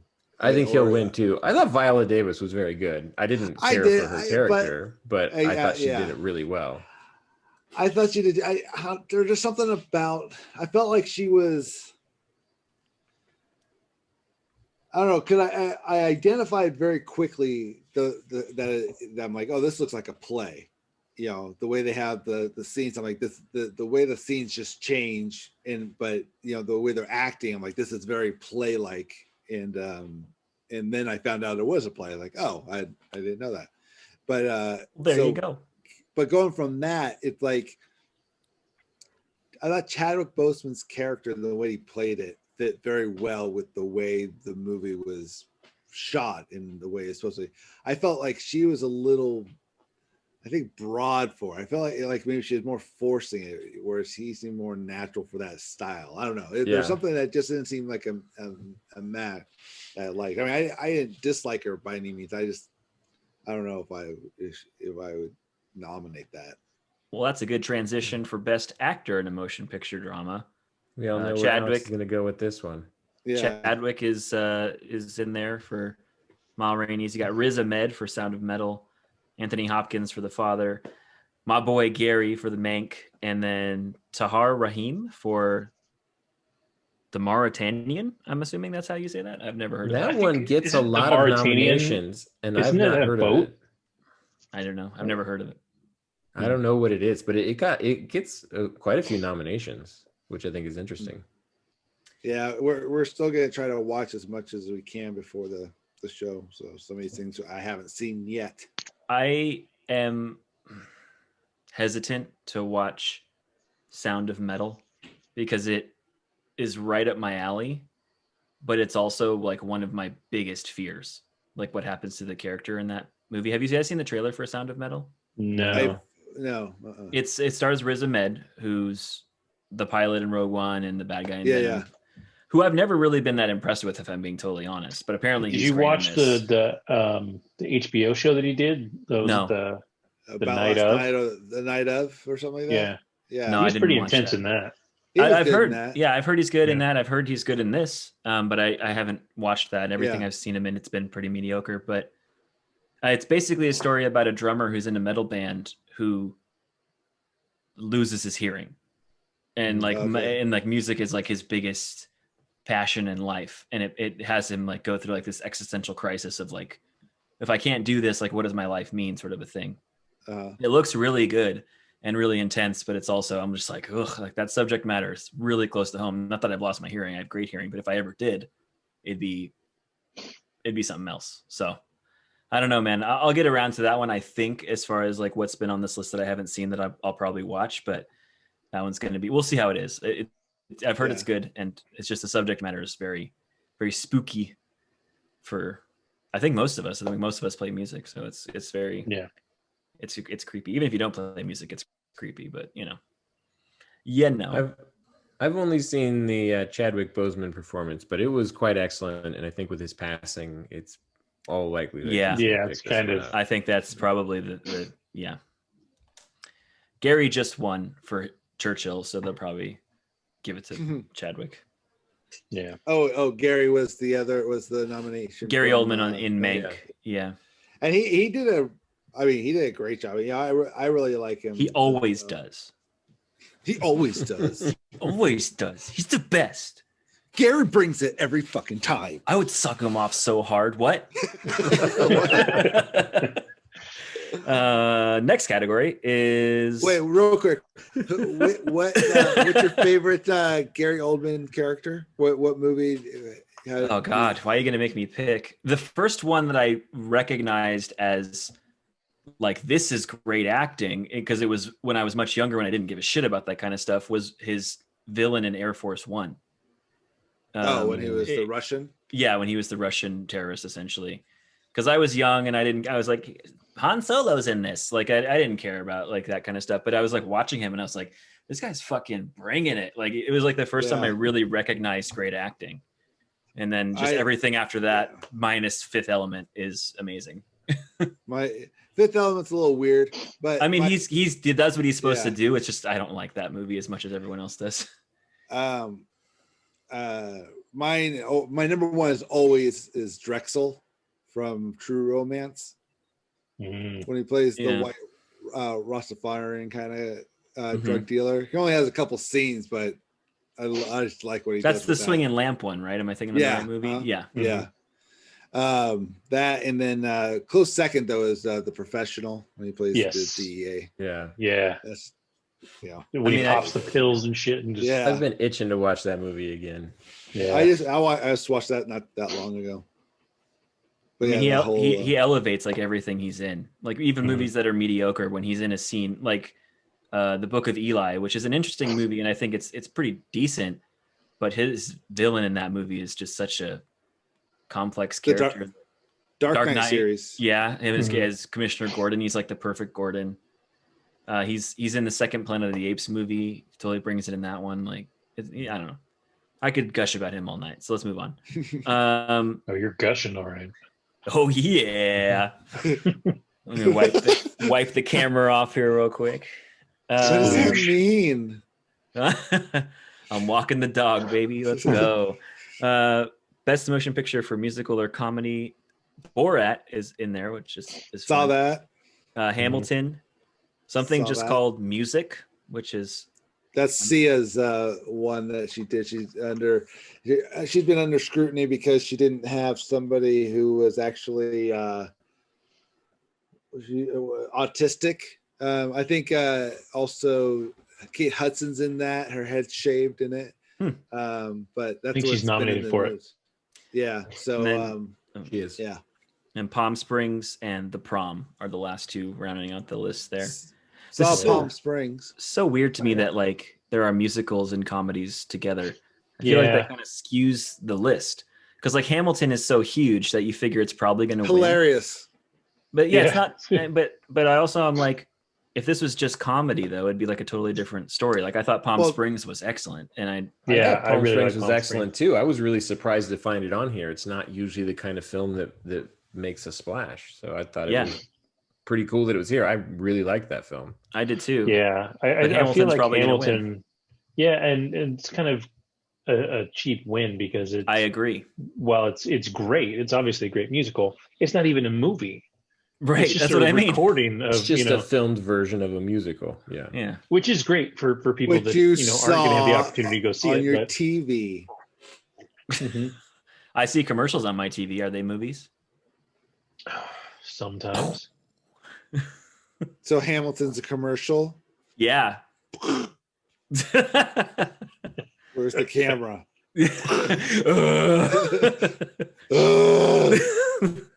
Best performance by an actress in a musical or comedy. Maria Bakalova in Borat. I think she's the daughter, if I'm not She's good. mistaken. Apparently, Yeah. I didn't watch the second one, but apparently she's good. Oh, did you haven't seen it at all? Oh. No, the first one was There- funny. There's really but only I- one scene you need to see. David or Kevin, have you guys seen it? No. I started Oh. watching it. We only have Amazon Prime in the garage. Long story if you want to hear it, but No, don't. so I was out there watching, and they needed the garage, and so I got kicked out. But I was like 10 minutes into it, so that I've seen Okay. the first 10 minutes, and that's it. And then I just haven't like had an itch to come back and watch it. Oh man, There's I'll just- probably get around to it. It's a certain kind of humor that you have to be like in the mood for. That's fair. Yeah, and I think that's right. That's fair. And there's really, I mean, as far as they compare, in my opinion, I think this was a little tamer as far as because the shock That's what value I've is heard. already. It's also like you've seen the shock value the first time. You can't unless you go overboard. There is one scene though, and you'll know the scene when you see it. Where you're just like, Jesus. Oh All my right. God. Well, I'll get around to it. So she's nominated: Kate Hudson for music, Michelle Pfeiffer for French Exit, Rosamund Pike for I Care a Lot, and Anna Taylor-Joy for Emma. Yeah, I haven't seen. I think maybe one of those. I haven't seen any of that, but Anna Taylor-Joy is the young lady from Queen's Gambit, right? She's the chess lady. And Yeah. So she's nominated twice, I think. I think she's nominated for that category as well. So is there Sacha we go. Baron Cohen.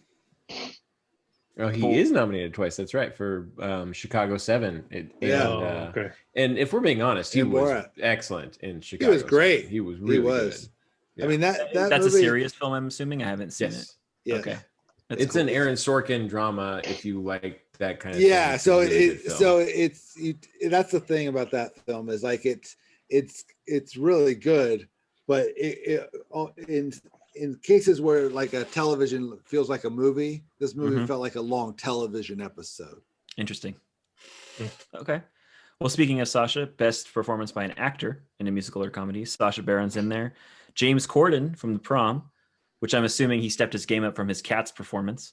Well, apparently he's under their scrutiny because now they're upset because I guess he plays a flamboyantly gay guy in that movie, but he's In The not Prom. gay. Is he? I was to say, is he gay in real life? No, he's married. Okay, I don't He's married know. with kids, I think. I don't know. That doesn't Yeah. prevent one from But being is he though. gay? But no, that's just Yeah, that's the. Not that it That's, matters. I was just curious yeah. because Yeah, like he definitely can. He gives off a little bit of a vibe sometimes. I think with some of his sure. But comedy. not that there's anything wrong with that. No, Didn't say there was. hey, that's just something that again, flipping through the news app, that's something that came up where the Interesting. gay community is upset because he is nominated, but he's not, whatever. It's like, it's called acting, people. Yeah, I was to say he's acting, Yeah. right? Yeah. Chris Hemsworth is also not a Norse god, but whatever. Let's move on. Shut your mouth. I was like, are you sure about that? That was a Seen bad him? example. You're right. That's the only a thing bad that example. actually makes sense. Okay, that's the only way I accept that. I'm sorry, is I a take it living back. person on this I planet. take it back. He's traveled here from Niflheim Yeah. or whatever. Lin-Manuel in Hamilton, Dev Patel in The Personal History of David Copperfield, and Andy Samberg in Palm Springs, which is awesome. I think Andy Andy's got Samberg it being something the- sealed up. I think he's got it sealed. You think so? I haven't seen any of these besides that one, so I don't. No, it's I going to think be the- Lin-Manuel. That Yeah, that I one's think so too, ridiculous yeah. though, because like Lin-Manuel, like if you're paying attention, is kind of the weakest link in the film. In most because things. he had a cold while he shot it, right? And Oh, like, really? he even- For the Oh, movie? yeah. Oh, that's ridiculous. He They even couldn't postpone admits it. that they couldn't. They shot over 3 nights. And Yeah. they had to, Mhm. and they did like They had it all set up. Yeah. Oh Some no. of it actually was very- shot with Yeah. audience. Some of it was shot without audience. Yeah, Now- I know. No, they The really cine- I did don't know. a thing. Yeah, the production should be at least nominated because they shot, not only with some audience, they shot some without, some close-ups, and the way they put it together was pretty impressive. Yeah, Yeah. for sure. Yeah. But Lin-Manuel But, Miranda has been on record saying that he's disappointed that this is the recorded version of his performance because it doesn't actually meet his standards because he was ill at the time. And then to get like, it feels kind of silly. It feels like a reward for his performance on Broadway and not for his performance in the film, because what was captured on film itself is really not great. I mean, the rest of it, like, darn, it's great that he did this and all that other stuff, but at the Dev same Patel, time, I did see Golden Globe. Yeah. It's not an Oscar. It's not an Oscar. Golden I did Globe. see the personal history of David Copperfield, and it was fine. I didn't think that what Dev Patel did was anything fantastic. We're planning on watching that soon, so it was good. I wasn't blown away by it. I like in the end, I was like, okay, it was well made and well acted and put together, but it didn't blow me away. That's the impression I got from the preview. Yeah. All right. Well, best animated motion picture. We've got The Croods, A New Age, which I'm assuming is a sequel. Onward, Over the Moon, Soul, and Wolfwalkers. It's going to be one of the 2 Pixar movies, probably. I feel like Soul's going to walk away with this one. I feel like that too, because I think Onward was received not bad, but I think it was just kind of mediocre. And I think Soul, while also being relatively mediocre, I think it's a little higher than Onward is. Yeah, I think it had a little more. It had a little more critical, I don't know. Too. Have any of you seen Wolf Talkers? Wolfwalkers? You mean? Whatever. Wolfwalkers. No, I saw that. Oh, you did?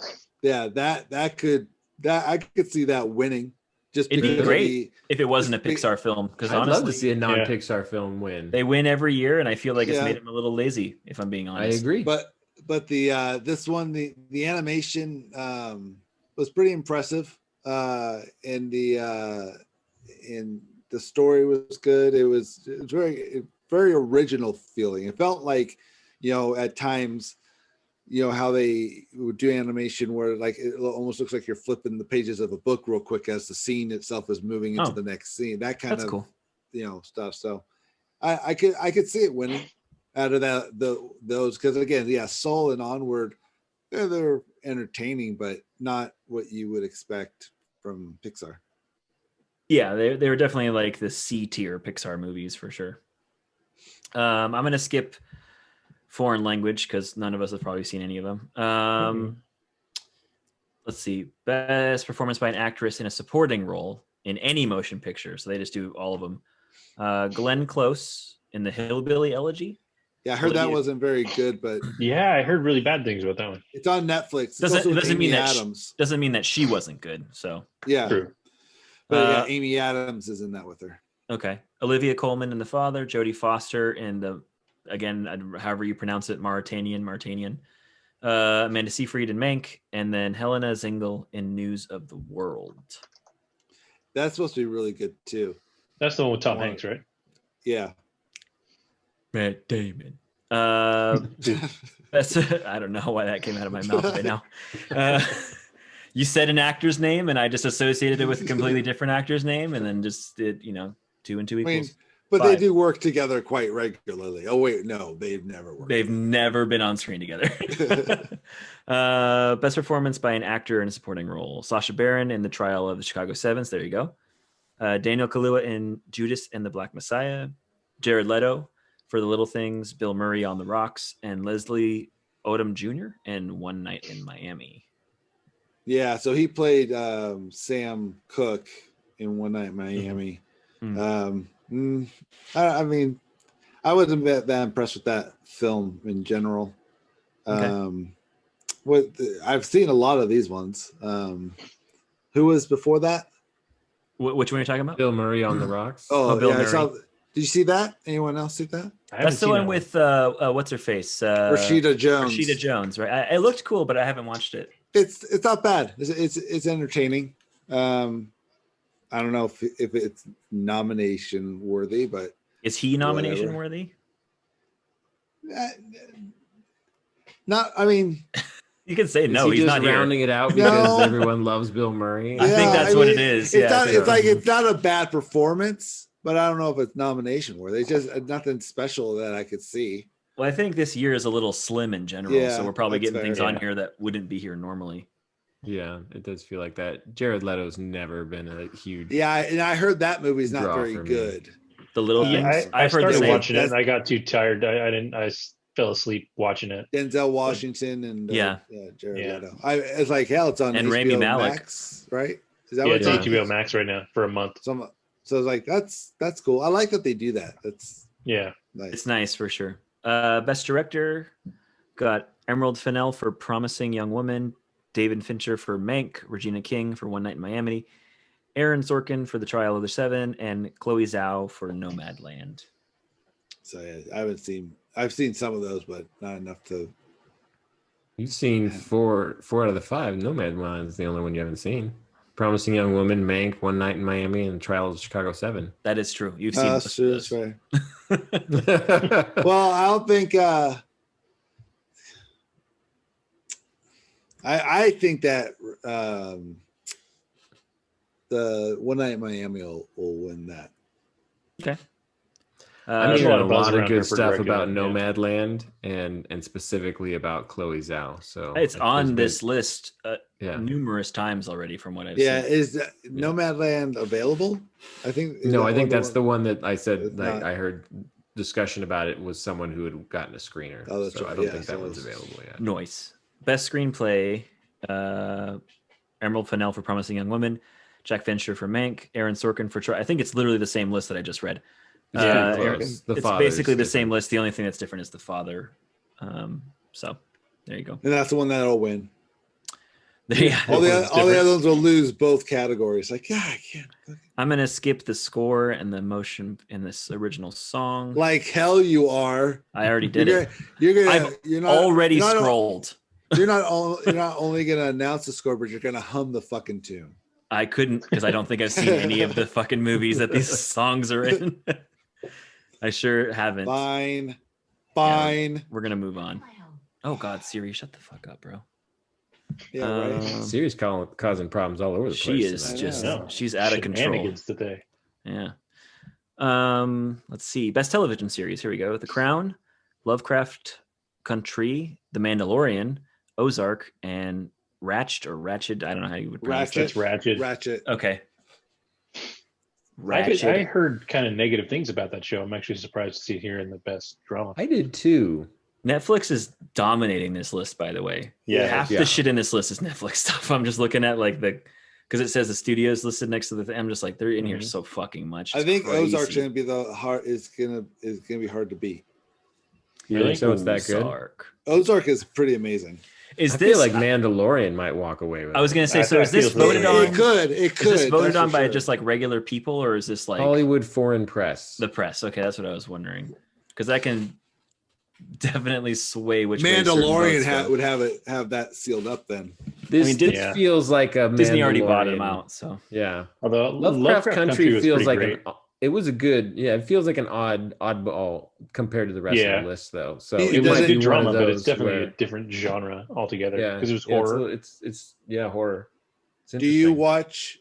Have you all seen Ozark? nope. I have I have not, not. seen it. I've I never watched watched Ozark. maybe 3 episodes, and it just wasn't grabbing us. It was moving at a glacial pace. and So the I interest that- agree. It starts Yeah. slow, but once you get into it, now by all means, no disrespect. I've never seen the show. I have no interest in ever watching the show, but it's kind of like that Lost situation, where it's like if you've never seen Lost, you don't care about Lost, never see it. This is one of the shows like you watch it like, oh shit, this is really good, and it's usually at the top of everyone's list once they've actually seen it, but there's not enough to give you interest to actually start watching it. So, but yeah, get through It the was just first an few. exceptionally slow start, and I think 2 or 3 episodes in, we were like, I don't know that I can do any more of this. It's So- really good. I'd say give it another one because it took us forever to watch it. I think however many seasons is out, they were I think all it's out only before we 3. watched it. Yeah. Yeah, So so we we get- only 3. So looking forward to that coming back. I think we're But the we same. watched. Oh, go ahead. Uh, How about it? Give your balls a tug.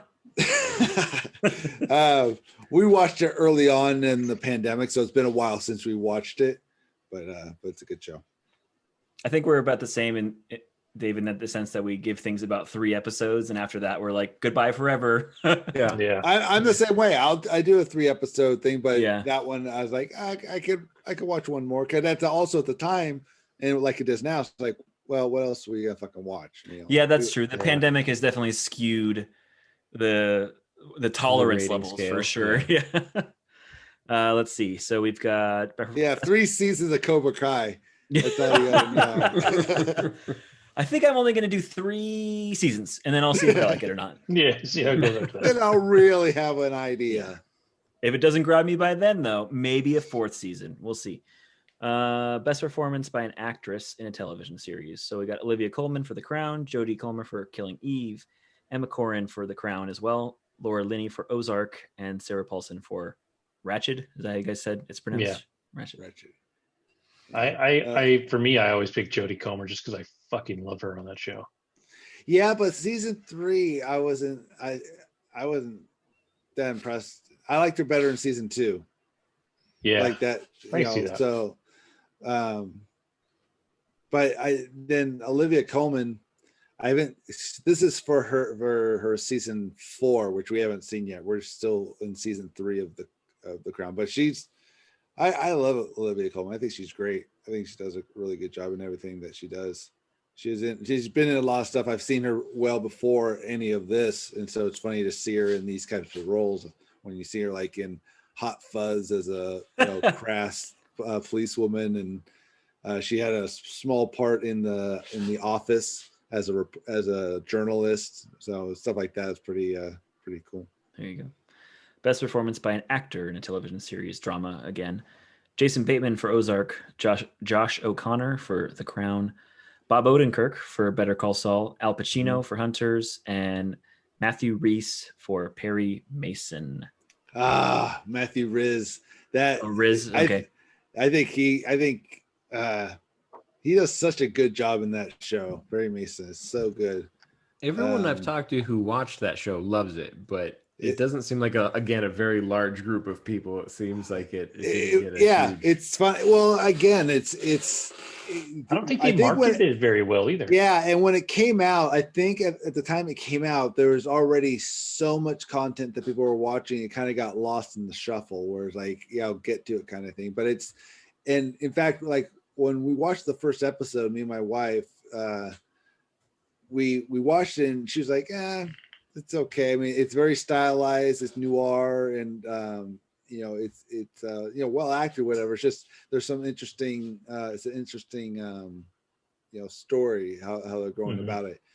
So she was immediately turned off. I'm like, oh, I'll watch it, I don't care. So once I got into like the 3rd episode, I'm like, okay, I'm in it. By the 3rd episode on that one, I say is really where it turns it. So I watched the whole season. I told her, I'm like, really, we should watch it again. I think you'll like it. If we get to the 3rd episode, I think you'll like it. And she did. So I saw it twice in a matter of 6 months. It's just really well acted. Just really, it's very interesting. Keeps you, really interested. And he does a really good job. It makes me want to see The American, actually, or The Americans. Yeah, that's the show that really gave him notoriety. My sister talks about that show constantly and gives me crap for not having seen it. So it's on Netflix, I think, too. So yeah, so I'm like, I should watch that. So. Cool. The next category has an oddball in it for me. The best musical or comedy television series. Emily in Paris, The Flight Attendant. I'm assuming that's the oddball. Yes. Yep. The Great, Schitt's Creek, and Ted Lasso. I haven't seen The Flight Attendant, but it does not look like a comedy or a musical. It is neither of those things. I mean, it has comedy, aspects, but I would say it's more of a drama. Yeah, it's definitely a drama. Yeah, but it has its it's dark comedy if it's a comedy. Yeah, it's a dark comedy. Yeah, which is that's the thing.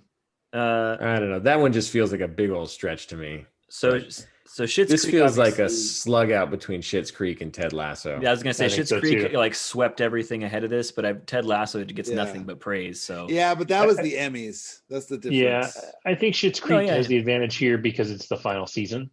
I think so too. So I think Ted Lasso is a last chance. Here you go. Yeah, they give Ted Lasso another chance to next year This And is if it's as good next encouragement year, for as they're filming season 2. Yeah.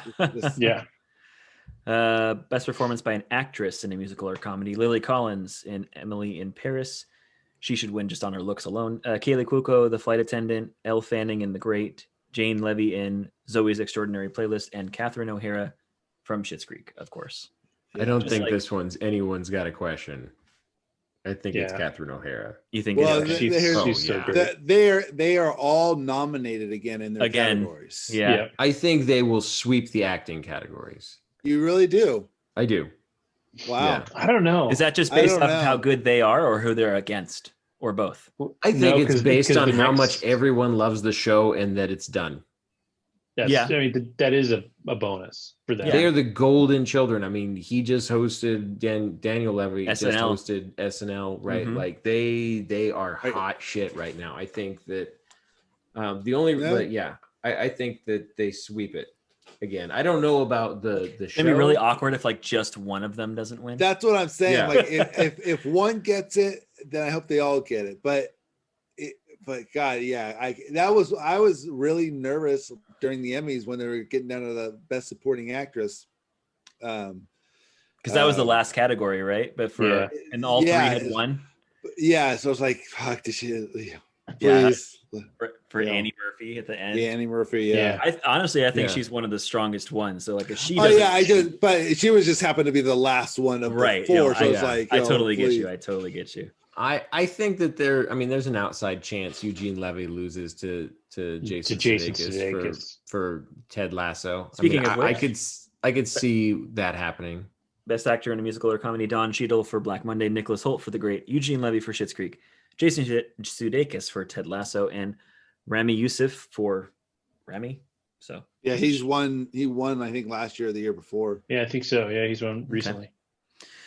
yeah, it's going to be super odd if like 2 out of the 4, or especially 3 out of the 4 win. It's just going to be like, yikes. If I had to rank their performances in order, I think Eugene Levy would be at the bottom, if I'm being honest. I 100% agree. Yeah. Yeah, So- because he's just very But Eugene Levy. he's the straight Yeah. man. I think it goes Annie, Yeah. Dan, Catherine, Eugene in that order, as far as just acting prowess / enjoyability of watching. Yeah, I don't know. Yeah, I think Catherine Annie could- and Dan are right there Yeah. for me. Yeah, And- but for me, Annie the goes show on is the about longest Annie journey. and Dan. Yeah. Yeah. So Catherine goes on like the least transformative journey. She doesn't really change much over the course of the show. She's pretty much the same at the beginning and the end, where the other ones I Yeah. think have a lot more character dynamism. So we'll Mhm. see. Let's see. Where am I at?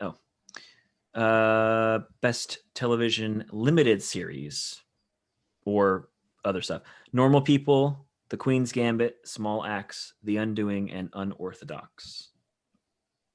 I haven't Yeah, seen I've any of these seen- except for the Queen's Gambit. but Queen's I can see Gambit that is winning. like the hot thing. I think that's Yeah. probably Yeah. gonna The take. Undoing he'll was do pretty well. good. It's The interesting, Undoing but I for don't- me I don't- wasn't good enough. It doesn't. Well, it yeah, I don't doesn't- think I agree. Yeah, It seems like I feel like it's nominated because why wouldn't it be nominated? I mean, it wasn't bad. It was just a good it cast. feels like the also ran in this. I think Donald Sutherland is nominated too. He was excellent though. I really liked him in Well, The Undoing. he played Donald He Sutherland. plays Donald Sutherland, but that's why he's excellent. like, but he's so yeah. terrifying, like But when it's he just wants like, to be. hey, here's Donald Sutherland at 80 now. You've Yeah. seen him at 60. You've seen him at 70. Here's 80. He's like, am I But still the he's president still in Hunger Games? intimidating. Is that what I'm It's playing? Yeah, pretty seriously. impressive. He's All right. Yeah. Best performance by an actress in a limited series: Kate Blanchett for Miss America or Mrs. America, Daisy Edgar Jones for Normal People, Shira Haas for Unorthodox, Nicole Kidman in The Undoing, Anna Taylor-Joy for The Queen's Gambit. I think. Yeah, I think again, that's probably Anna Anya Taylor-Joy. Taylor-Joy. I think it's going to be Kate Blanchett is just so unlikable in Mrs. America. She does But a is she- great she's- job. she does a Good at great being job. unlikable. She does That's a the great trick. job. It's not about liking Yeah. the character, because then Yeah. Catherine O'Hara would never win because she's the worst. But she's Yes, It's just- she's the playing worst. that character.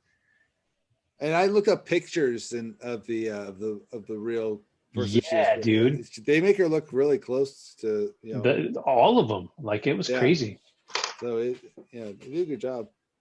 Best performance by an actor in a limited series: Bryan Cranston in Your Honor, Jeff Daniels in The Comedy Rule, Hugh Grant in The Undoing, Ethan Hawke in The Good Lord Bird, and Mark Ruffalo. I know this much is true. I've only seen the Hugh Grant performance, and he did a fine job. Yeah, he did fine, but again, attest to nothing else. We're watching Your Honor, and I mean, Bryan Cranston's doing a great job. I don't know if it's nomination worthy given what he's done before. I mean, Breaking Bad is going to be a tough acting, triumph to overcome. I mean, he did so much with that character, and he was so good at that. It's gonna take some time, but it's not a bad show. It's just I don't know why he's nominated. Best performance by an actress in a TV supporting role. Gillian Anderson for The Crown, Helena Bonham Carter for The Crown, Julia Garner for Ozark, Annie Murphy for Schitt's Creek, and Cynthia Nixon for Ratched. So they don't separate television into drama and comedy, which is interesting. Yeah. It's just all clumped together for the actors and actresses anyway. So that's Yeah, the only really reason weird for her why. to be, That's the only reason why I think maybe like the supporting roles won't take it. They may not get it. Yeah. Yeah. Which is because unfortunate. This is a tough category. Mm-hmm. Yeah. Well, the Ozark, the woman, she won, I think, last year, the supporting actress. But the ladies from The Crown, both have had good reviews. I haven't seen it, but again, Helena Bonham Carter plays Princess Margaret, the Queen's sister, for seasons 3 and 4, and we're so again, I don't know how much she has to do. She must have more to do in season 4, obviously. And I know Gillian Anderson plays Margaret Thatcher in season 4, so just like John Lithgow, I think, won for his Winston Churchill portrayal in The Crown. Here's Gillian Anderson for Margaret Thatcher. I have seen scenes. I came in while my wife was watching, so I saw a few scenes, and she looked like she was doing a damn fine job, but I didn't see like whole episodes or anything like that. There you go. And last but not least, best performance by an actor in a television supporting role. John Boyega for Small Axe, Brendan Gleeson for the comedy role, Daniel Levy for Schitt's Creek, Jim Parsons for Hollywood, and Donald Sutherland for The Undoing. I did see Jim Parsons in Hollywood. I wasn't overly blown away by it, if I'm being honest. I saw this one on the list and was like, he does not really belong. I feel like Daniel Levy takes this one just because he is the sweetheart in this category, right? Yeah. And plus the people are going to give him extra credit in here for being the creator and the writer and all that shit. Potentially, yeah. Like he's just got extra gusto in his favor. Yeah. Alex, I don't know if your list has the breakdown by studio, but it does, but it's a lot of words to read, and I don't want to read them. But pretty much Netflix is at the top. 22. The next thing isn't even close. Like, it's ridiculous. The next is Amazon Studios with 7. That is a big gap. That's what I was saying when I was reading through the list. I just saw how many Netflix, and now this just proves it at the end. I'm like, Jesus Christ, there's so much on here for them. Well, and then it shows the nominations by television series. You got The Crown with 6, but Schitt's Creek has 5. It's the second most nominated show. Yeah. Are you guys gonna watch? No, probably not. I'll probably watch it. Yeah. I know we will. We don't have cable, and I don't want to bother finding a streaming service or some sort of internet. I'm pretty sure it'll just be on Hulu. Live? Yeah. Really? It was live on Hulu last year. Oh, okay. Yeah, I don't know. But I don't usually watch the awards shows. For the most part, why would you? Like, I don't know who these people are. Yeah, that's fair. The show. Yeah, I don't. Where are the superheroes? Where's Godzilla? Are these shows from this last year? Yeah. These are current shows. Okay, fuck. Yeah. I mean, to be fair, I haven't seen more than half of this shit. But Donald Sutherland's still alive? Well, we made it. And unfortunately, we did not have time to get to the Snyder Cut announcement. Justice League, but we will top of the show next week. Totes. We'll Totally. Yeah, 100%. get there and discuss that all important information. So again, just to recap real quick. Let's go through all those categories real quick one more time. Yeah, I just want to make sure we got everything straight because I want to make sure that our listeners are well informed. So best motion picture for drama. No. Okay, go ahead. Yeah. So thank you for listening. Thank you for downloading. And next week, I don't think anything big is coming out. One thing. Has anyone seen the preview for Coming to America 2? No. Sort of. Like it was one of those ones that you're scrolling through Facebook and it popped up and I kind of watched part of it, but not really. So let's watch that this week. Get familiar. We'll talk about that next week because I saw it and I had some thoughts before I had seen it and I had some thoughts after I seen it. So but we'll talk about that next week. And I don't think anything big is coming out this week or any announcements that we know of. So obviously WandaVision, likely we'll talk about that next week as well. And maybe I'll finish off the Terminator series and get that done with. Alex, you got to at least watch number 3. I'll watch at least number 3. Yeah, I just couldn't do it this week. It was just do it early in the week. That way you leave yourself the opportunity of because then I'll be thinking about it the entire week. It's easier if I just do it like right before we record, and then I can just purge my thoughts and never have to think about it again. It's just I know how I work. It won't work if I watch it too soon. You're gonna very soon start watching the movies in like chunks. You're like, I'm 4/8 of the way through. Or half in other words. I know. Actually, if you really want to just break it down real quick, let me get my calculator out. Nerd. I think next week we'll probably be sitting through like an hour of all of the various Bond films that Pete has watched. And that's true. Like we're gonna have the synopses of each one. Yeah. If he's up to it, if he gets his power back.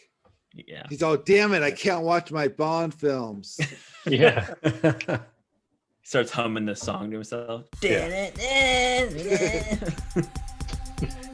All right. I think that's where we should leave it.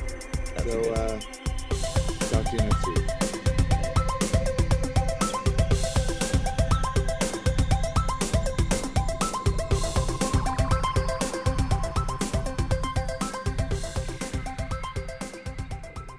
Fuck you, Jonesy.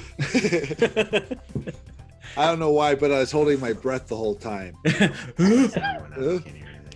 You just drop dead. Like, wait, no, breathe. It's good to know we can still function without Pete. Yeah. I wasn't sure. Listen to us. I wasn't sure. So yeah, I imagine next week he'll be back. And yeah,